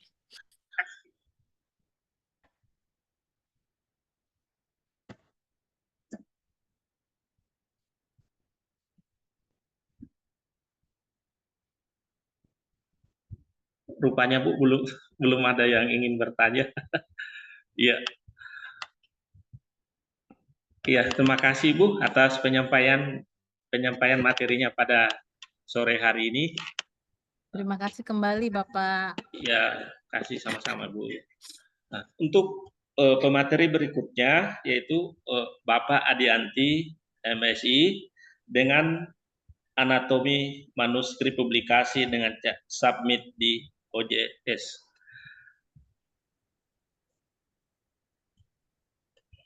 Pak Adianti. Ya, oke. Ya, kasih. Suara saya terdengar dengan jelas, Pak Supriyadi? Jelas, Bapak. Jelas. Oke, baik. Baik, bismillahirrahmanirrahim. Assalamualaikum warahmatullahi wabarakatuh. Selamat sore, adik-adik mahasiswa, Bapak Ibu yang sempat bergabung di ruang Zoom pada kegiatan kelas riset batch kelima oleh unit perpustakaan Poltekkes Kemenkes Palu. Baik, izinkan kami pada sore hari ini berbagi dengan adik-adik mahasiswa dan seluruh yang sempat hadir pada sore hari ini terkait dengan anatomi manuskrip dan cara publikasi artikel di OJS 3 atau Open Journal System 3.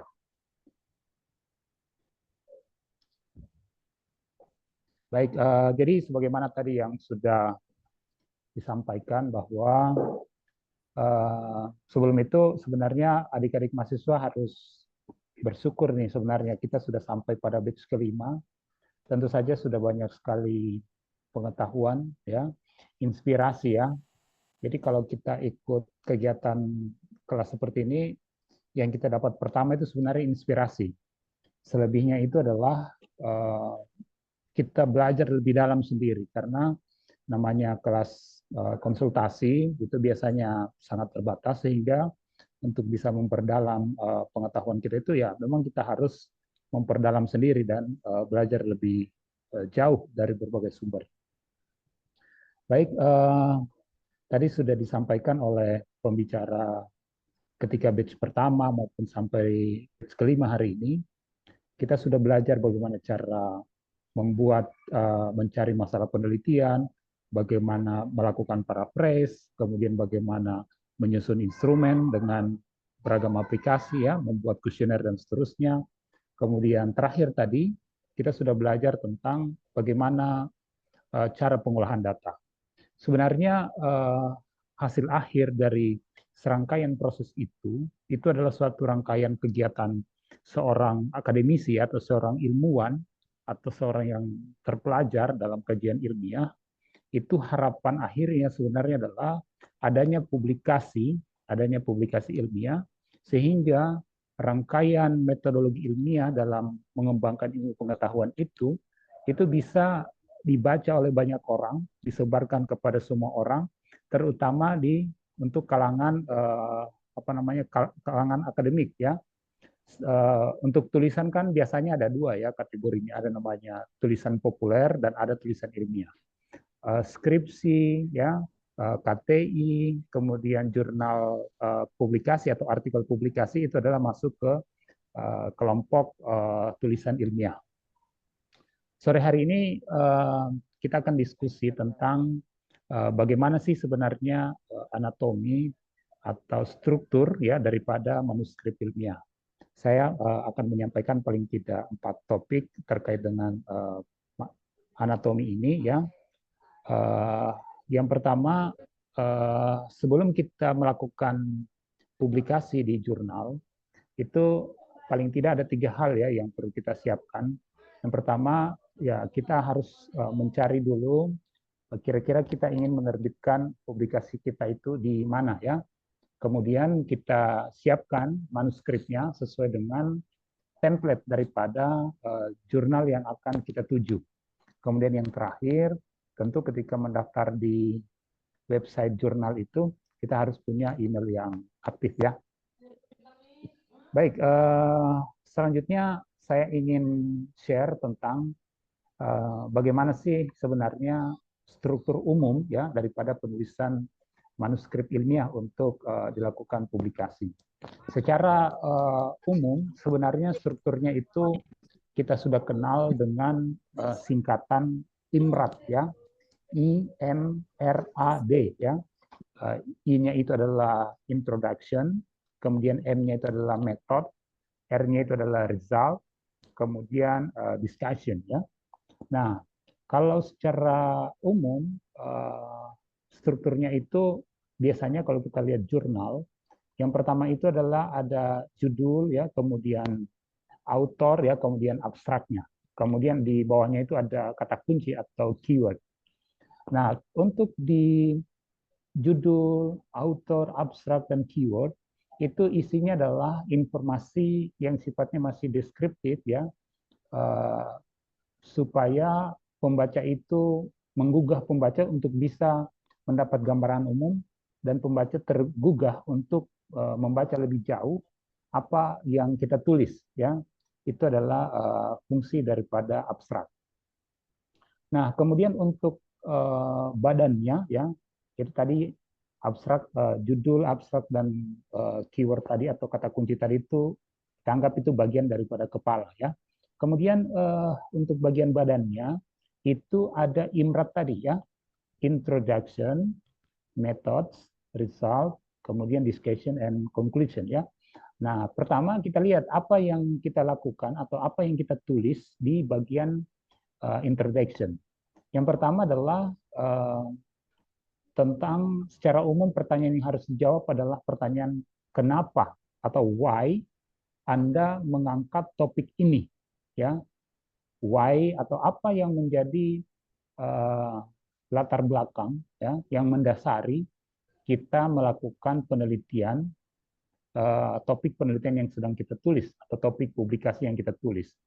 What is the context for this project? Ya, apa konteks daripada kegiatan penelitian atau research yang kita lakukan? Kemudian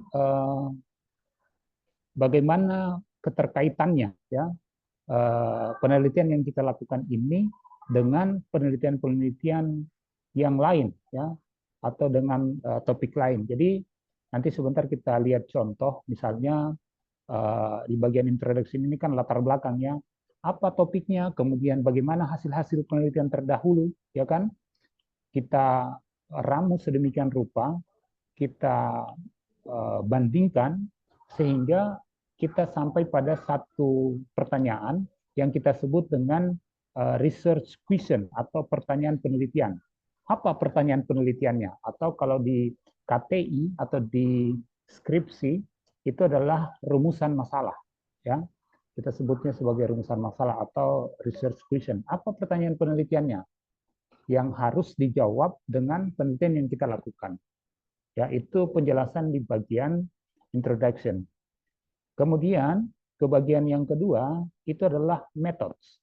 Jadi kalau bagian pertama tadi bertanya mengapa, ya, mengapa penelitian ini perlu dilakukan, ya, apa kaitannya dengan penelitian-penelitian sudah terdahulu, kemudian apa pertanyaan penelitian yang harus dijawab, kemudian sehingga bisa melahirkan tujuan. Bagian berikutnya adalah metode, ya, bagaimana. Pertanyaannya adalah how, bagaimana peneliti atau penulis menjawab pertanyaan penelitian tadi. What did the authors do to answer the research question? Apa yang dilakukan oleh penulis untuk menjawab pertanyaan penelitian? Jadi itu kita bicara tentang metode. Nanti kan di metode itu kita bicara jenis penelitian dan desain, kemudian waktu dan tempat, populasi dan sampel, variabel dan definisi operasional, ya, pengolahan data, analisis data, penyajian data, ya, itu kita bicara di bagian methods. Kemudian di bagian yang ketiga adalah bagian result atau what. Pertanyaannya apa? Apa hasilnya? Apa yang Anda temukan? Ya, jadi what was the answer to the question? To the question, ya. Apa jawaban dari pertanyaannya itu, ya. Ini biasanya bagian hasil ini ditampilkan dalam bentuk tabel dan gambar, ya. Biasanya juga disertai dengan ada narasi, ya. Jadi itu bagian hasil atau bagian result. Kemudian bagian yang terakhir itu adalah discussion dan conclusion, ya. Bagian pembahasan atau diskusi dan bagian kesimpulan. Itu harus menjawab pertanyaan so what. Jadi apa seharusnya, jadi kenapa gitu kan, so what gitu.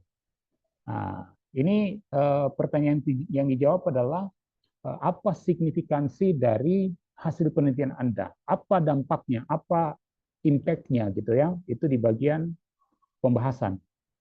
Kemudian how does it fit in with what else is known about the topic. Jadi bagaimana keterkaitannya dengan hasil-hasil penelitian yang lain terkait dengan topik itu.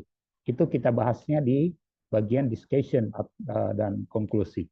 Kemudian yang terakhir adalah tentu ada referensi, ya, sebagai suatu tulisan ilmiah. Nah, saya akan coba ambil salah satu contoh, ya. Ini contoh publikasi saya, ya, di jurnal GITSA yang diterbitkan oleh FKM Unpad, ya. Ini tentu saja jurnal ini bukan jurnal, ya, ini jurnalnya sudah terakreditasi Sinta 4, ya. Nah, ini salah satu contoh saja. Misalnya tadi di bagian atas itu kan ada judul, kemudian ada abstrak, kemudian ada kata kunci, ya. Ini contoh modelnya. Model yang seperti ini sudah kita mengikut template daripada setiap jurnal itu. Jadi setiap jurnal itu punya gaya, punya template masing-masing. Jadi kita sebagai penulis harus menyesuaikan dengan template ya yang disediakan oleh jurnal tersebut. Nah, coba kita lihat pertama bagian introduction ya atau pendahuluan. Misalnya di sini saya tulis beban masalah pangan dan gizi masih menghantui penduduk di seluruh dunia hingga saat ini. Nah, itu kan menyatakan suatu masalah tuh ya. Kemudian Food Agricultural Organization FAO melaporkan terjadi peningkatan jumlah maupun prevalensi penduduk dunia yang mengalami kelaparan, yakni sekian persen pada tahun sekian menjadi sekian persen pada tahun sekian. Nah, jadi di bagian pendahuluan ini kita bicara tentang apa yang melatar belakangi, why, mengapa kita mau menulis itu, ya, mengapa kita menulis itu, why. Nah, itu di bagian pendahuluan ya, atau di bagian introduction. Di bagian akhir daripada pendahuluan itu biasanya kita tuliskan tujuan daripada penelitian. Di kalimat terakhir dari pendahuluan itu biasanya kita tuliskan tujuan penelitian, ya. Tujuan penelitian ini adalah apa gitu kan? Menganalisis pengaruh atau menganalisis hubungan atau menganalisis faktor-faktor yang mempengaruhi dan seterusnya. Itu kalimat terakhir dari bagian pendahuluan, ya. Kemudian yang berikutnya adalah di bagian metode, ya. Nah, di bagian metode itu tadi sudah dijelaskan, kita bicara tentang apa jenis penelitiannya, ya, kemudian apa desainnya, berapa jumlah sampelnya, bagaimana cara pengumpulan data, dan seterusnya. Misalnya penelitian ini merupakan studi analitik dengan desain cross-seksional, ya, dilakukan di bulan Februari sampai Oktober, lokasinya di Huntap, besar sampelnya sekian, ya. Kemudian jumlah sampelnya 96 rumah tangga, kemudian telah lolos kajian etik, ya, jenis dan cara pengumpulan datanya.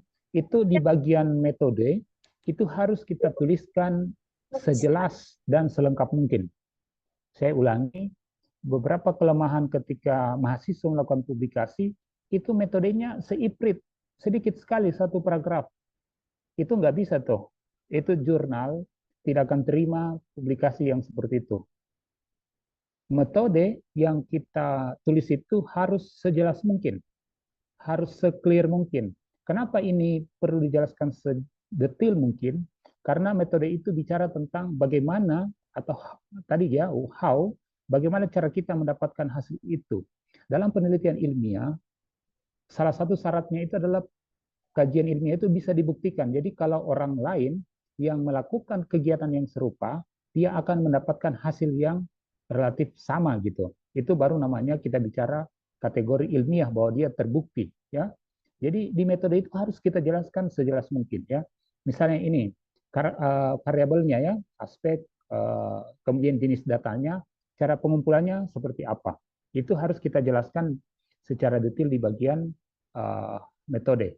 Termasuk misalnya kalau ada pengkategorian data, ya.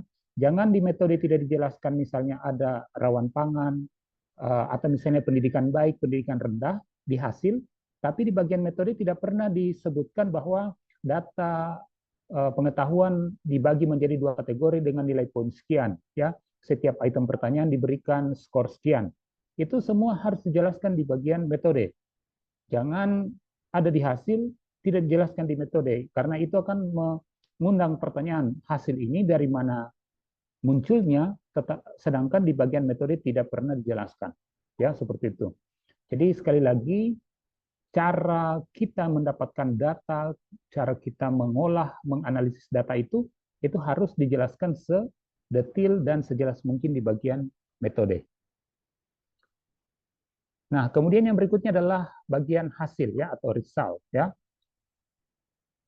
Nah, di bagian hasil tadi sudah disampaikan bahwa di bagian hasil itu umumnya isinya adalah tabel, ya, tabel atau gambar, ya, table and figure, ya. Kemudian ada juga adalah bentuk narasi, ya. Ini adalah salah satu contoh tabel Jadi tabel itu biasanya yang pertama adalah tabel distribusi frekuensi ya, seperti tabel 3 ini ya di sebelah kanan ya. Setelah itu biasanya ada tabel yang menunjukkan uji statistiknya ya, atau uji analisis uji hipotesisnya ya. Ini adalah contoh tabel yang kita tampilkan.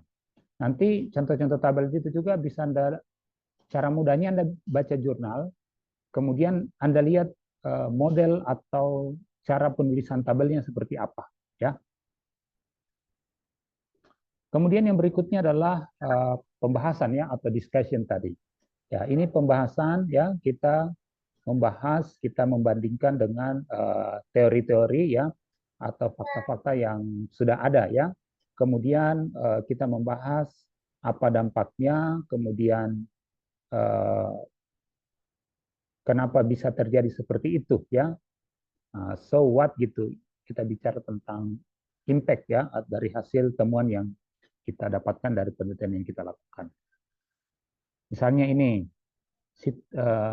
selain pendapatan, tingkat pendidikan juga mempengaruhi dan seterusnya. Ini ada hubungan signifikan antara pendidikan kepala rumah tangga dan ketahanan pangan sejalan dengan penelitian. Kira-kira kurang lebih seperti itu ya. Kemudian bagian terakhir adalah ada kesimpulan ya. Nah, ini kesimpulan isinya apa intisari dari atau temuan ya, atau temuan utama yang dalam bentuk kalimat yang ringkas dari penelitian yang kita dapatkan ya.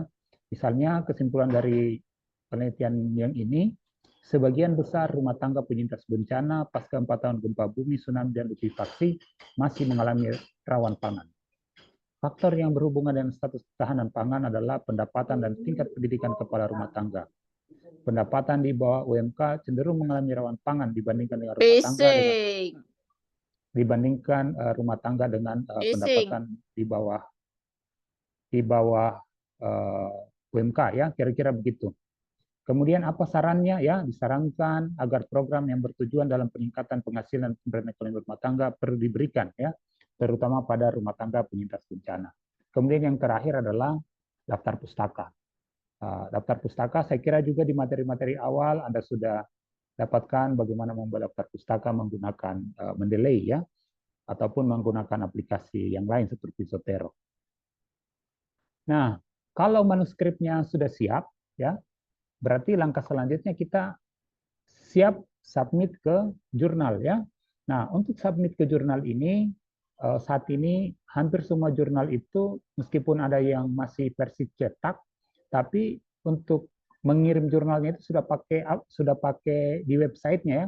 Websitenya itu menggunakan namanya OJS ya, Open Journal System ya. Nah, pertama, kalau kita ingin submit jurnal di untuk publikasi itu, ya pertama kita harus buat akun dulu ya. Kita buat akun. Nah, untuk buat akun itu ya tentu pertama kita buka website jurnalnya ya. Ini salah satu contohnya, misalnya ada di jurnal Swasta Harena, Jurnal Ilmiah Gizi yang dikelola oleh jurusan Gizi ya. Kita buka dia punya website. Kemudian ada menu di sebelah kanan, namanya menu register ya. Kita daftar ya, kita isi nama ya, given name, family name, kemudian afiliasi, kemudian dari negara mana ya, kemudian kita bikin password ya, dan seterusnya ya. Kita isi dengan profil kita.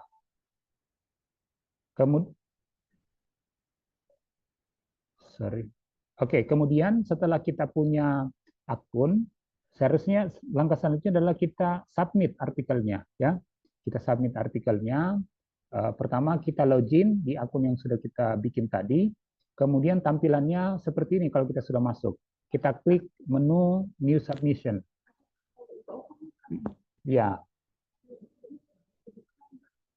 Oke. Kita klik menu New Submission ya. Artinya kita submit baru ya. Kita akan submit manuskrip baru. Kemudian kita centang ya, kita centang pernyataan-pernyataan dari kita sebagai autor ya. Misalnya penelitian kita ini belum pernah dipublikasikan sebelumnya ya. Kemudian file scene yang kita masukkan ini dalam bentuk Word ya. Kemudian apa namanya, kita tulis sesuai dengan apa namanya, author guideline atau template yang sudah disiapkan atau disediakan oleh jurnal tersebut. Kemudian kita centang ya, yes I agree ya, to have my data collected and stored according to perlindungan data privasi ya, kita centang. Kemudian kita save, kita klik save and continue ya. Nah, setelah itu kita upload filenya. Jadi file yang kita upload di jurnal itu disarankan sebaiknya dalam bentuk Word ya, Microsoft Word ya. Kenapa? Karena file itu akan direview ya, akan direview oleh pihak jurnal ya, akan dikaji, akan diberikan komentar bagaimana metode, bagaimana penulisannya ya, itu akan direview. Jadi untuk bisa memudahkan direview, maka kita submitnya dalam bentuk Microsoft Word ya, filenya atau MS Word. Kita upload ya, kita upload filenya ya, kemudian kita klik continue ya. Kemudian setelah itu kita masukkan metadatanya ya. Metadatanya itu ada judul ya, kemudian ada subjudul, judul, subjudul. Ada yang misalnya kalau judulnya pakai bahasa Inggris berarti subjudulnya bahasa Indonesia ya, atau sebaliknya judulnya bahasa Inggris, subjudulnya bahasa Indonesia. Kemudian kita masukkan abstraknya ya, kita copy abstraknya, kita masukkan. Kemudian kita atur penulisnya ya, kontributor. Ini sering juga terjadi pada mahasiswa. Kadang ketika dia masukkan nama penulis, padahal sebenarnya manuskripnya itu penulisnya banyak. Ya, dia lupa menambahkan add contributor. Karena kalau tidak menambahkan kontributor ini, maka yang terdaftar sebagai penulis di jurnal itu atau di artikel itu hanya satu orang. Padahal di manuskrip yang kita bikin itu bisa saja lebih dari satu ya. Misalnya ada nama pembimbing di sana, ada nama teman yang lain ya, dan seterusnya. Kemudian kita masukkan juga kata kuncinya, keyword, ini tinggal kita copy paste saja dari manuskrip yang sudah kita buat ya. Kemudian ada bagian reference atau daftar pustaka. Ini juga bisa kita copy dari manuskrip yang sudah kita bikin ya. Kemudian langkah terakhir adalah finish submission ya. Nah, kalau sudah finish submission itu artinya akan muncul di sini antrian saya, ini antrian saya, artinya posisi bahwa kita sudah submit artikel itu untuk perkembangannya dilihat di sini. Ini warna merah, posisinya masih di tahap submission ya. Nah, nanti kalau dia misalnya sudah diproses oleh pihak pengelola jurnal, tulisan yang warna merah submission ini akan berubah menjadi warna orange yang tulisannya review. Ini artinya pihak pengelola jurnal sudah memproses artikel kita, diserahkan kepada reviewer ya, reviewer yang akan memberikan kajian atau memberikan apa namanya, review itu apa ya, mengkaji ya, mereview, melihat kembali ya, melihat kembali artikel kita itu akan diberikan komentar. Ini misalnya perbaiki judulnya, jelaskan lagi metodologi yang ini, misalnya latar belakangnya masih kurang tajam, tambahkan ini, tambahkan itu yang akan dikomentari oleh reviewer ya. Jadi sebelum artikel kita itu publish ya, itu harus dikomentari dulu oleh reviewer supaya kualitas daripada publikasi kita itu bisa lebih baik ya. Nah, setelah review, nah ini langkah selanjutnya adalah kita melakukan perbaikan kalau kita sudah mendapatkan feedback ya, mendapatkan umpan balik dari pengelola jurnal atau dari reviewer tadi. Sudah ada masukannya, kita download, nanti kita bisa baca hasil daripada hasil daripada review kita itu, reviewer itu kita baca, kemudian hasil perbaikannya kita upload lagi di bagian upload hasil review ya, ada di dalam OJS-nya juga di dalam akun yang sudah kita buat tadi.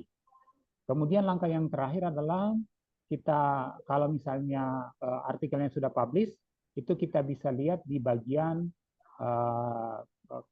current issue. Kalau misalnya itu terbitnya pada edisi jurnal yang edisi terbaru.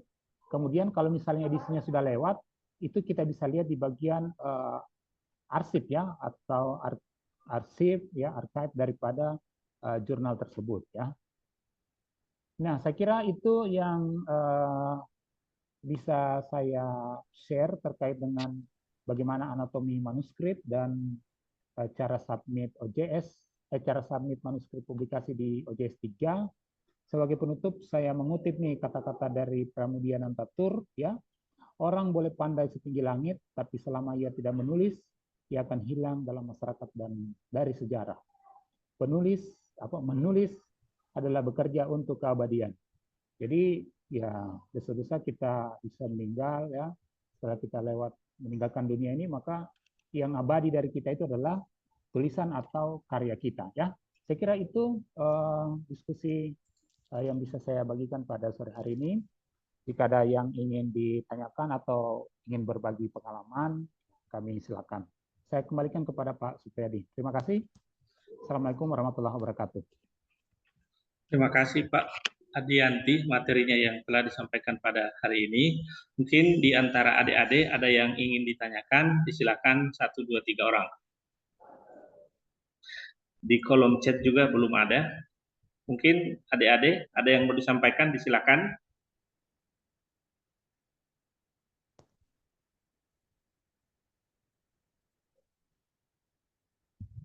Pas kayaknya. Iya. Ini demikian 3 materi yang kita dapatkan pada pagi hari ini. Ada yang bertanya di Ya. Pak izin bertanya. Oh ya, silakan. Oh iya, ini dari Claudia Suvebrila. Pertanyaannya mungkin di luar pembahasan. Mau tanya Pak, apa bedanya jurnal ilmiah sama skripsi itu ya Pak? Oh iya. Oke. Silakan Pak. Langsung saya tanggapi ya. Ya, jadi jurnal ilmiah maupun skripsi itu sama-sama karya tulis ilmiah ya. Sama-sama tulisan ilmiah. Apa bedanya? Bedanya itu kalau skripsi itu kan dia ya halamannya banyak ya, 1. Kemudian kalau jurnal itu biasanya tidak terlalu banyak ya. 7 sampai 15 halaman itu biasanya adalah jurnal ya. Kemudian apa bedanya lagi yang lain? Ya kalau skripsi itu kan biasanya dulu sebelum ada namanya repositori, setiap kampus itu biasanya ada repositori itu. Jadi draft lengkap daripada skripsi itu bisa didapatkan di repositori perpustakaan online daripada kampus tersebut. Tapi kalau jurnal ya dia lebih sudah intisarinya lah begitu. Sudah lebih ringkas ya kalau kita bandingkan skripsi dengan jurnal ilmiah tadi. Kemudian ini lagi ada satu pertanyaan ya biar cepat. Kemudian ini cara atasi plagiarisme sebelum mengirimkan manuskrip ke OJS. Nah, pertanyaan bagus juga nih.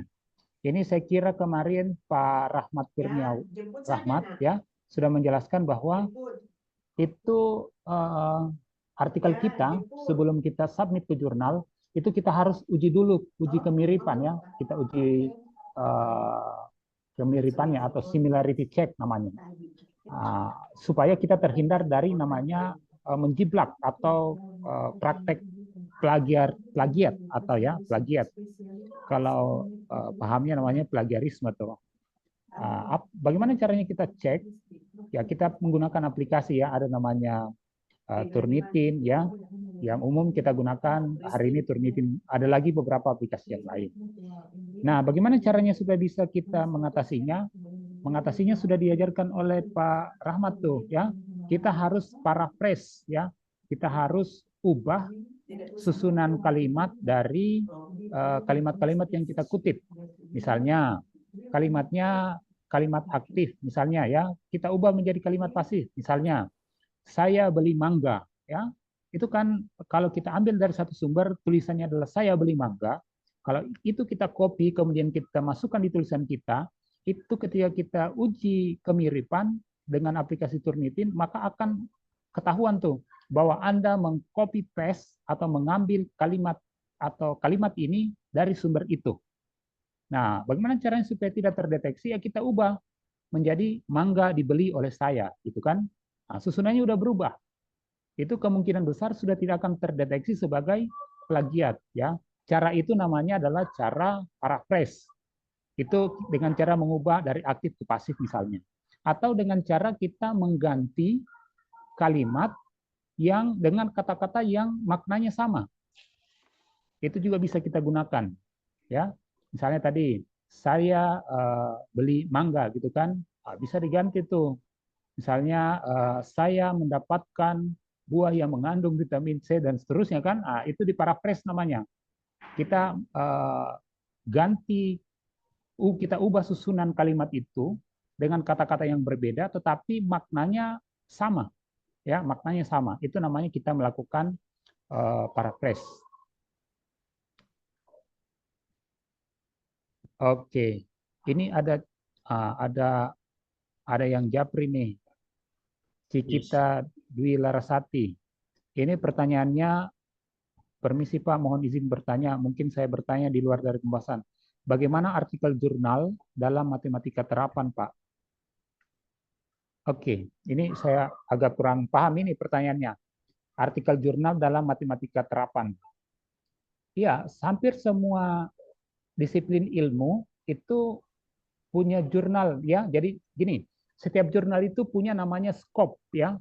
Jadi di website jurnal itu sudah ada penjelasan bahwa jurnal itu menerima artikel dengan skop keilmuan tertentu. Ya, misalnya tadi Swasta Harena itu menerima artikel, ya, artikel jurnal, manuskrip dengan skop keilmuan, ilmu gizi masyarakat, ilmu gizi klinik, ya, penyelenggaraan makanan, kemudian keamanan pangan, ya, dan seterusnya.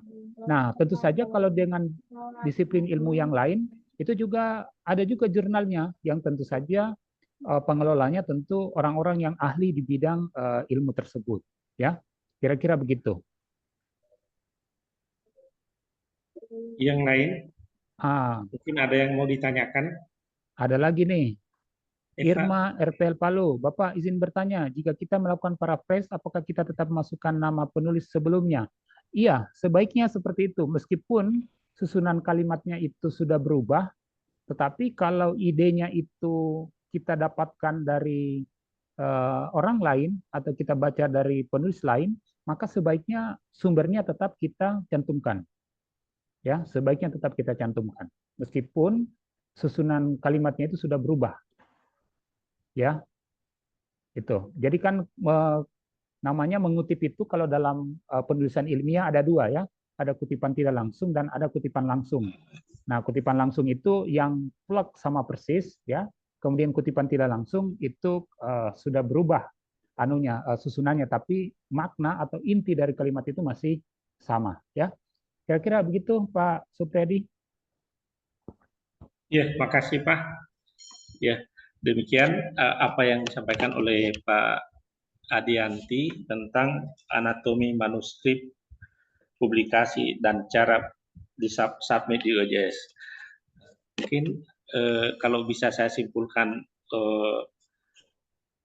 materi kita pada hari ini, yaitu kita sebagai ingin mendalami tentang penelitian, maka perlu kita belajar dengan sungguh-sungguh dan tekun, dan bagaimana caranya sehingga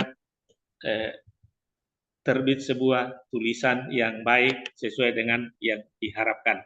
Mungkin ada yang ingin disampaikan oleh Ibu Uwadir 3 atau closing statement pada sore hari ini. Silakan Ibu.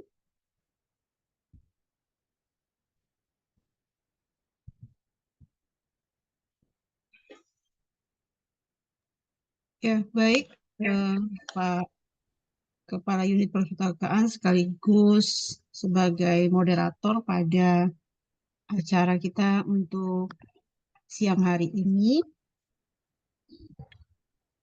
Assalamualaikum warahmatullahi wabarakatuh. Salam. Salam sejahtera untuk kita semuanya. Yang saya hormati ketiga pemateri yang hadir pada hari ini yang telah memberikan banyak ilmu di kelas konsultasi riset batch 5. Salah satu materinya ada Wadir 1, Poltekkes. Terima kasih Bu Nurmiati. Yang saya hormati Pak Adianti, selaku pemateri juga, dosen dari GISI, dan Pak Kadar Ramadan, dosen dari Kebidanan. Yang saya hormati Kepala Unit Perpustakaan Pak Supriyadi, yang juga sebagai moderator pada sore hari ini. Bapak Ibu dosen yang hadir, para tendik juga yang sudah hadir pada Zoom hari ini, dan teristimewa kepada seluruh peserta yang hadir mulai dari batch 1 sampai batch 5.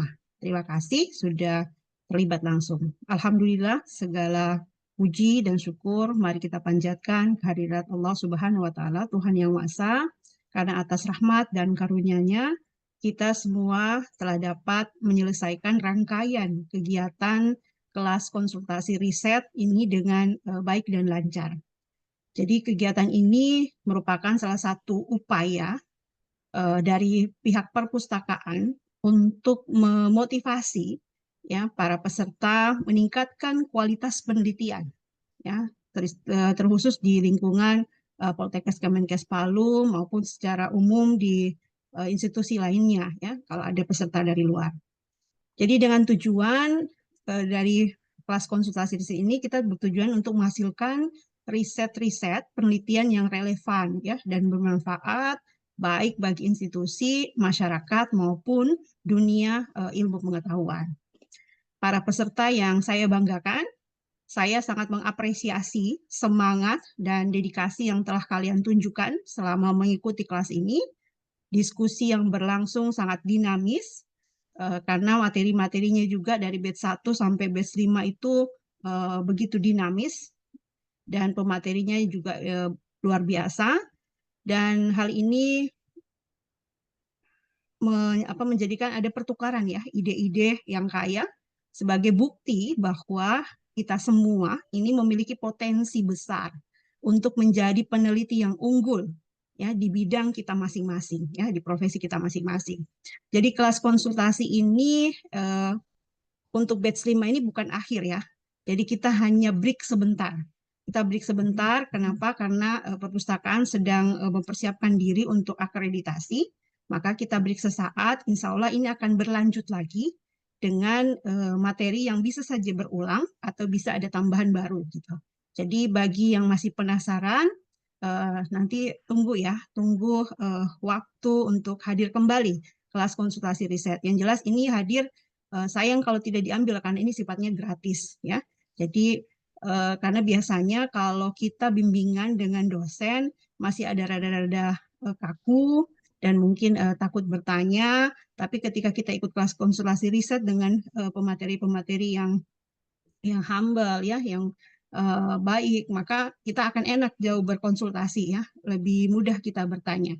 Jadi saya berharap apa yang telah Anda peroleh pada sesi kelas konsultasi riset ini mulai dari batch 1 sampai batch 5 ini bisa menjadi bekal ya, bekal yang berharga sehingga khususnya para mahasiswa ya dapat menyelesaikan tugas akhir ya, maupun penelitian dengan baik di masa yang akan datang. Nah, kepada para dosen yang kebetulan mungkin ada di sini sebagai dosen pembimbing, kami mengucapkan juga terima kasih yang sebesar-besarnya sudah membimbing mahasiswa dan ilmu yang telah di-sharing ya pada sesi kelas konsultasi riset ini bisa menjadi tambahan literatur juga referensi bagi Bapak Ibu pembimbing untuk bisa memaksimalkan bimbingannya kepada para mahasiswa kita sehingga kita bisa menghasilkan riset yang jauh lebih baik. Dan kerja keras dan dedikasi Bapak Ibu dosen pembimbing untuk mendampingi mahasiswa ini sangat berarti dalam mendorong lahirnya penelitian-penelitian yang berkualitas ya khususnya di institusi kita Poltekkes Kemenkes Palu. Akhir kata saya ingin mengucapkan terima kasih kepada para narasumber baik narasumber yang di batch 1, 2, 3, 4, sampai yang terakhir ini batch 5, yang sudah luar biasa men-sharing ilmunya pada kita semua.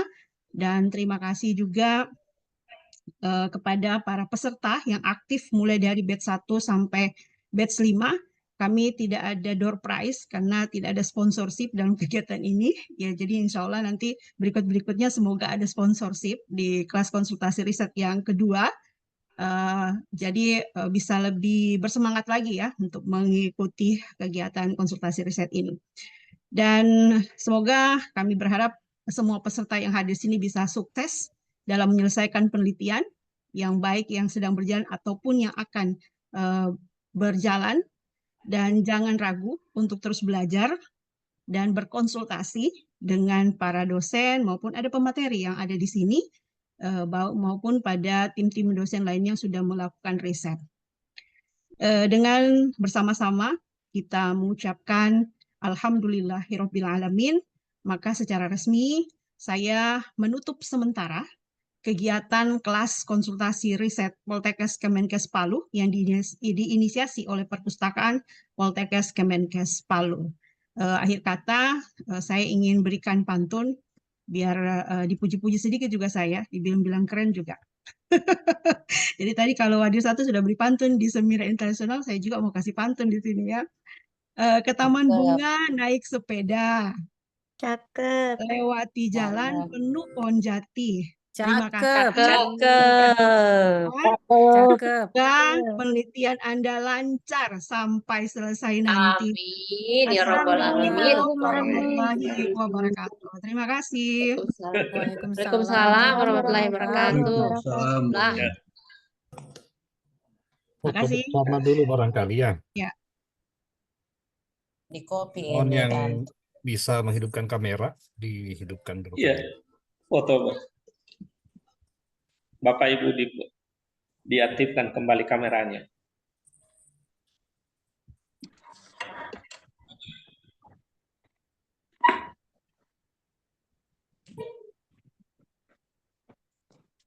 Ya, kasih. Bentar. Saya screenshot dulu. Sukses untuk semua, sukses perpustakaan Pak Supriyadi. Iya Bu, makasih. Mantap Pak Supriyadi. Semangat. Ibu Harus Haji, semangat, Ibu Haji. Doakan ya Bapak Ibu, perpustakaan tanggal 29 sampai 31 akan diakreditasi. Mantap, mantap. Amin. Amin, Tetap amin. semangat. Iya Bu, makasih. Amin. Semangat Pak Supriyadi. Salam kangen. Iya Bu. Ibu Salam Ira, kangen Bu Ira. selamat Ada jumpa Bu Bu Ira. Ira. Salam buat Bapak Bu. Bu Ira, ada Bu Ira. Ada Bu Ira. Kakak kita unggul. Amin. Makasih Bu. Ya, gimana Amin. kabarnya Bu? Sehat-sehat? Sehat. Buka kamera. Sambil sini semua terakhir. Izin Bapak Ibu lift mau meninggalkan ruangan ini hotel nanti Ya, diusir sama makasih, penjaga. Bu. Kami masih di Hotel Santika Ibu, bersama makasih. Wadir 1. Iya. Ya. Bayar Pak tambahan Adi. itu. Baik. Iya, Assalamualaikum. Salam. Waalaikumsalam. Iya, Warahmatullahi wabarakatuh. terima kasih Ibu. Terima kasih ilmunya. Terima kasih Bu Wadir 3. Sama-sama Ibu, makasih. Kapan ke Korea lagi Bu Wadir 3? Ayo Bu, kita nabung Bu. Ayo Bu. Mau ketemu Lee Min Ho. Yes, ayo. Sudah ditunggu ini mau dikasih makan kimchi kita. Bu Bu. Lisna, Bu Lisna. Aduh, ampun ya. Sampai jumpa, ingin live. Izin. Jumpa hari Senin. Assalamualaikum. Waalaikumsalam. Saya akhiri ya. Saya tutup Zoom-nya.